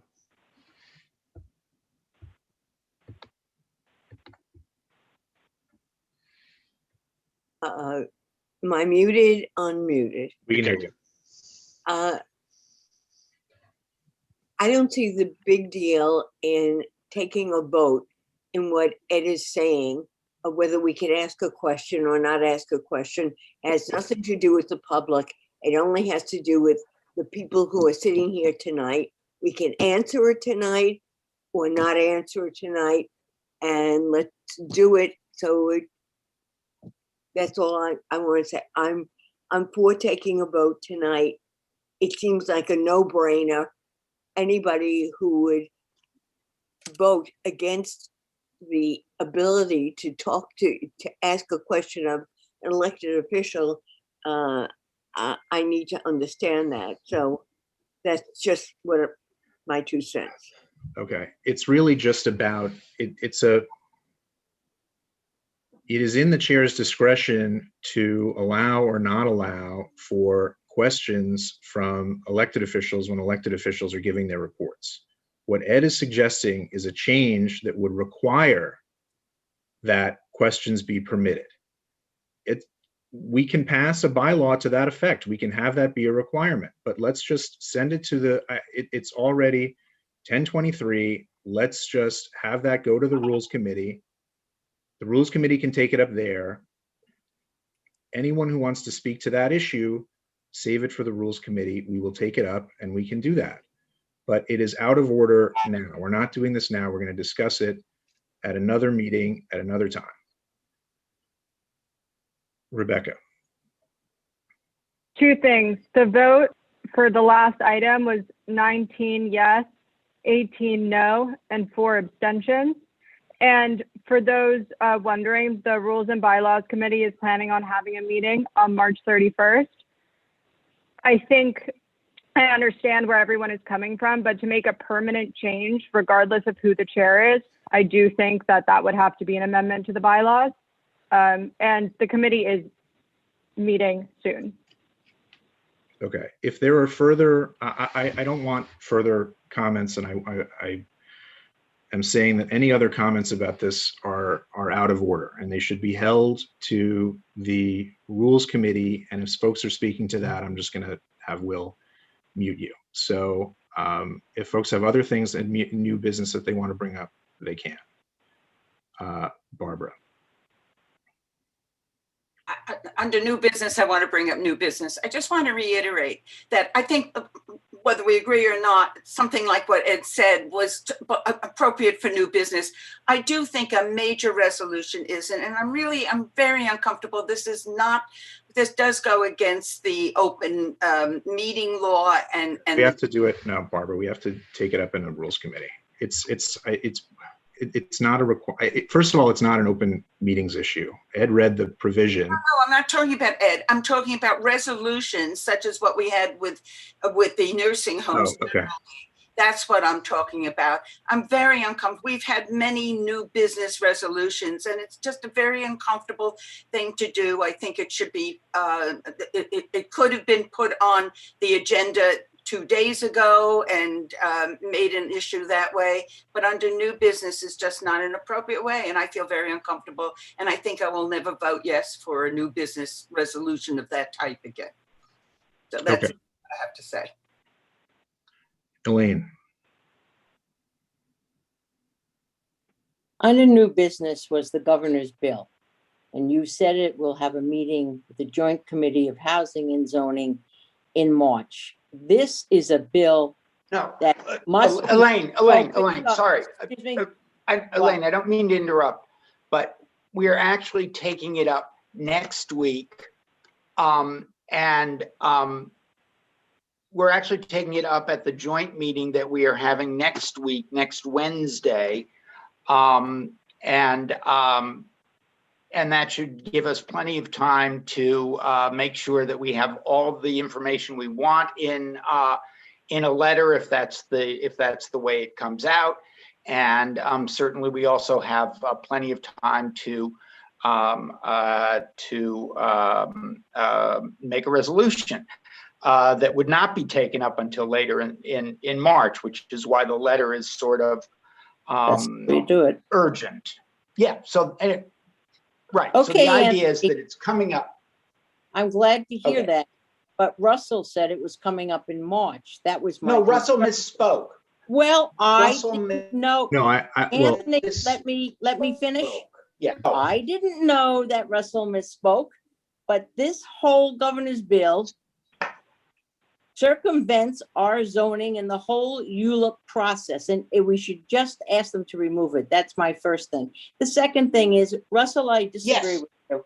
You may be the chair, but there is no rules committee, and you cannot just think that the other 49 members of the board need to listen to you and defer to you. There is a rules committee. Insulting? No, there is not. Then tell me who it is. I've never heard of it.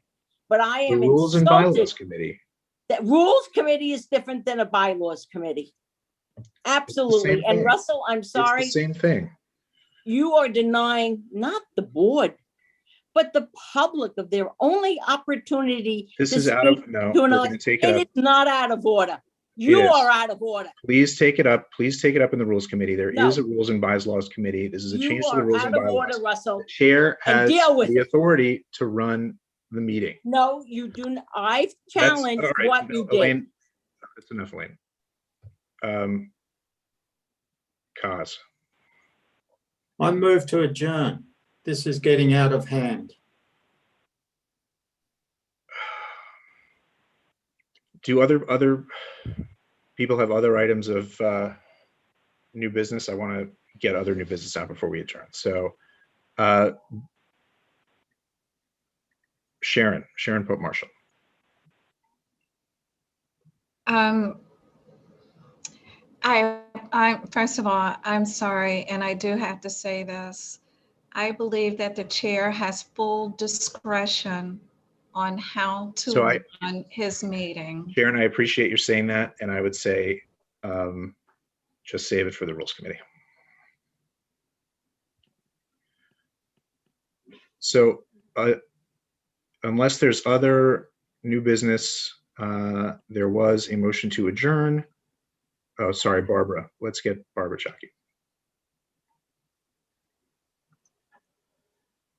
Elaine, I've been trying to speak for the last hour to say that Russell made an error and we're meeting next week. I emailed Will, I emailed Russell, and nobody, I raised my hand and nobody, the minute he said that, I was trying to correct it, but nobody called on me. So Elaine, Sorry about that. I've been trying to correct it. Sorry if so I apologize for misspeaking. So yes, there is a meeting next week that will talk about the governor's budget proposal. March is going to be talking about the planning initiative, planning together. That's at the land use meeting in March. So I apologize There's for two Barbaras on this call, so Yes. both Barbara sometimes Chucky. raise our hands.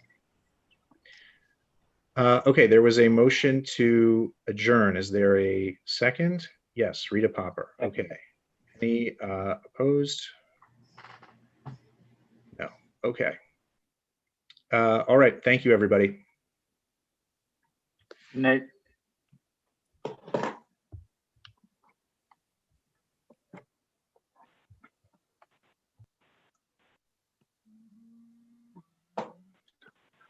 Wish there were a way.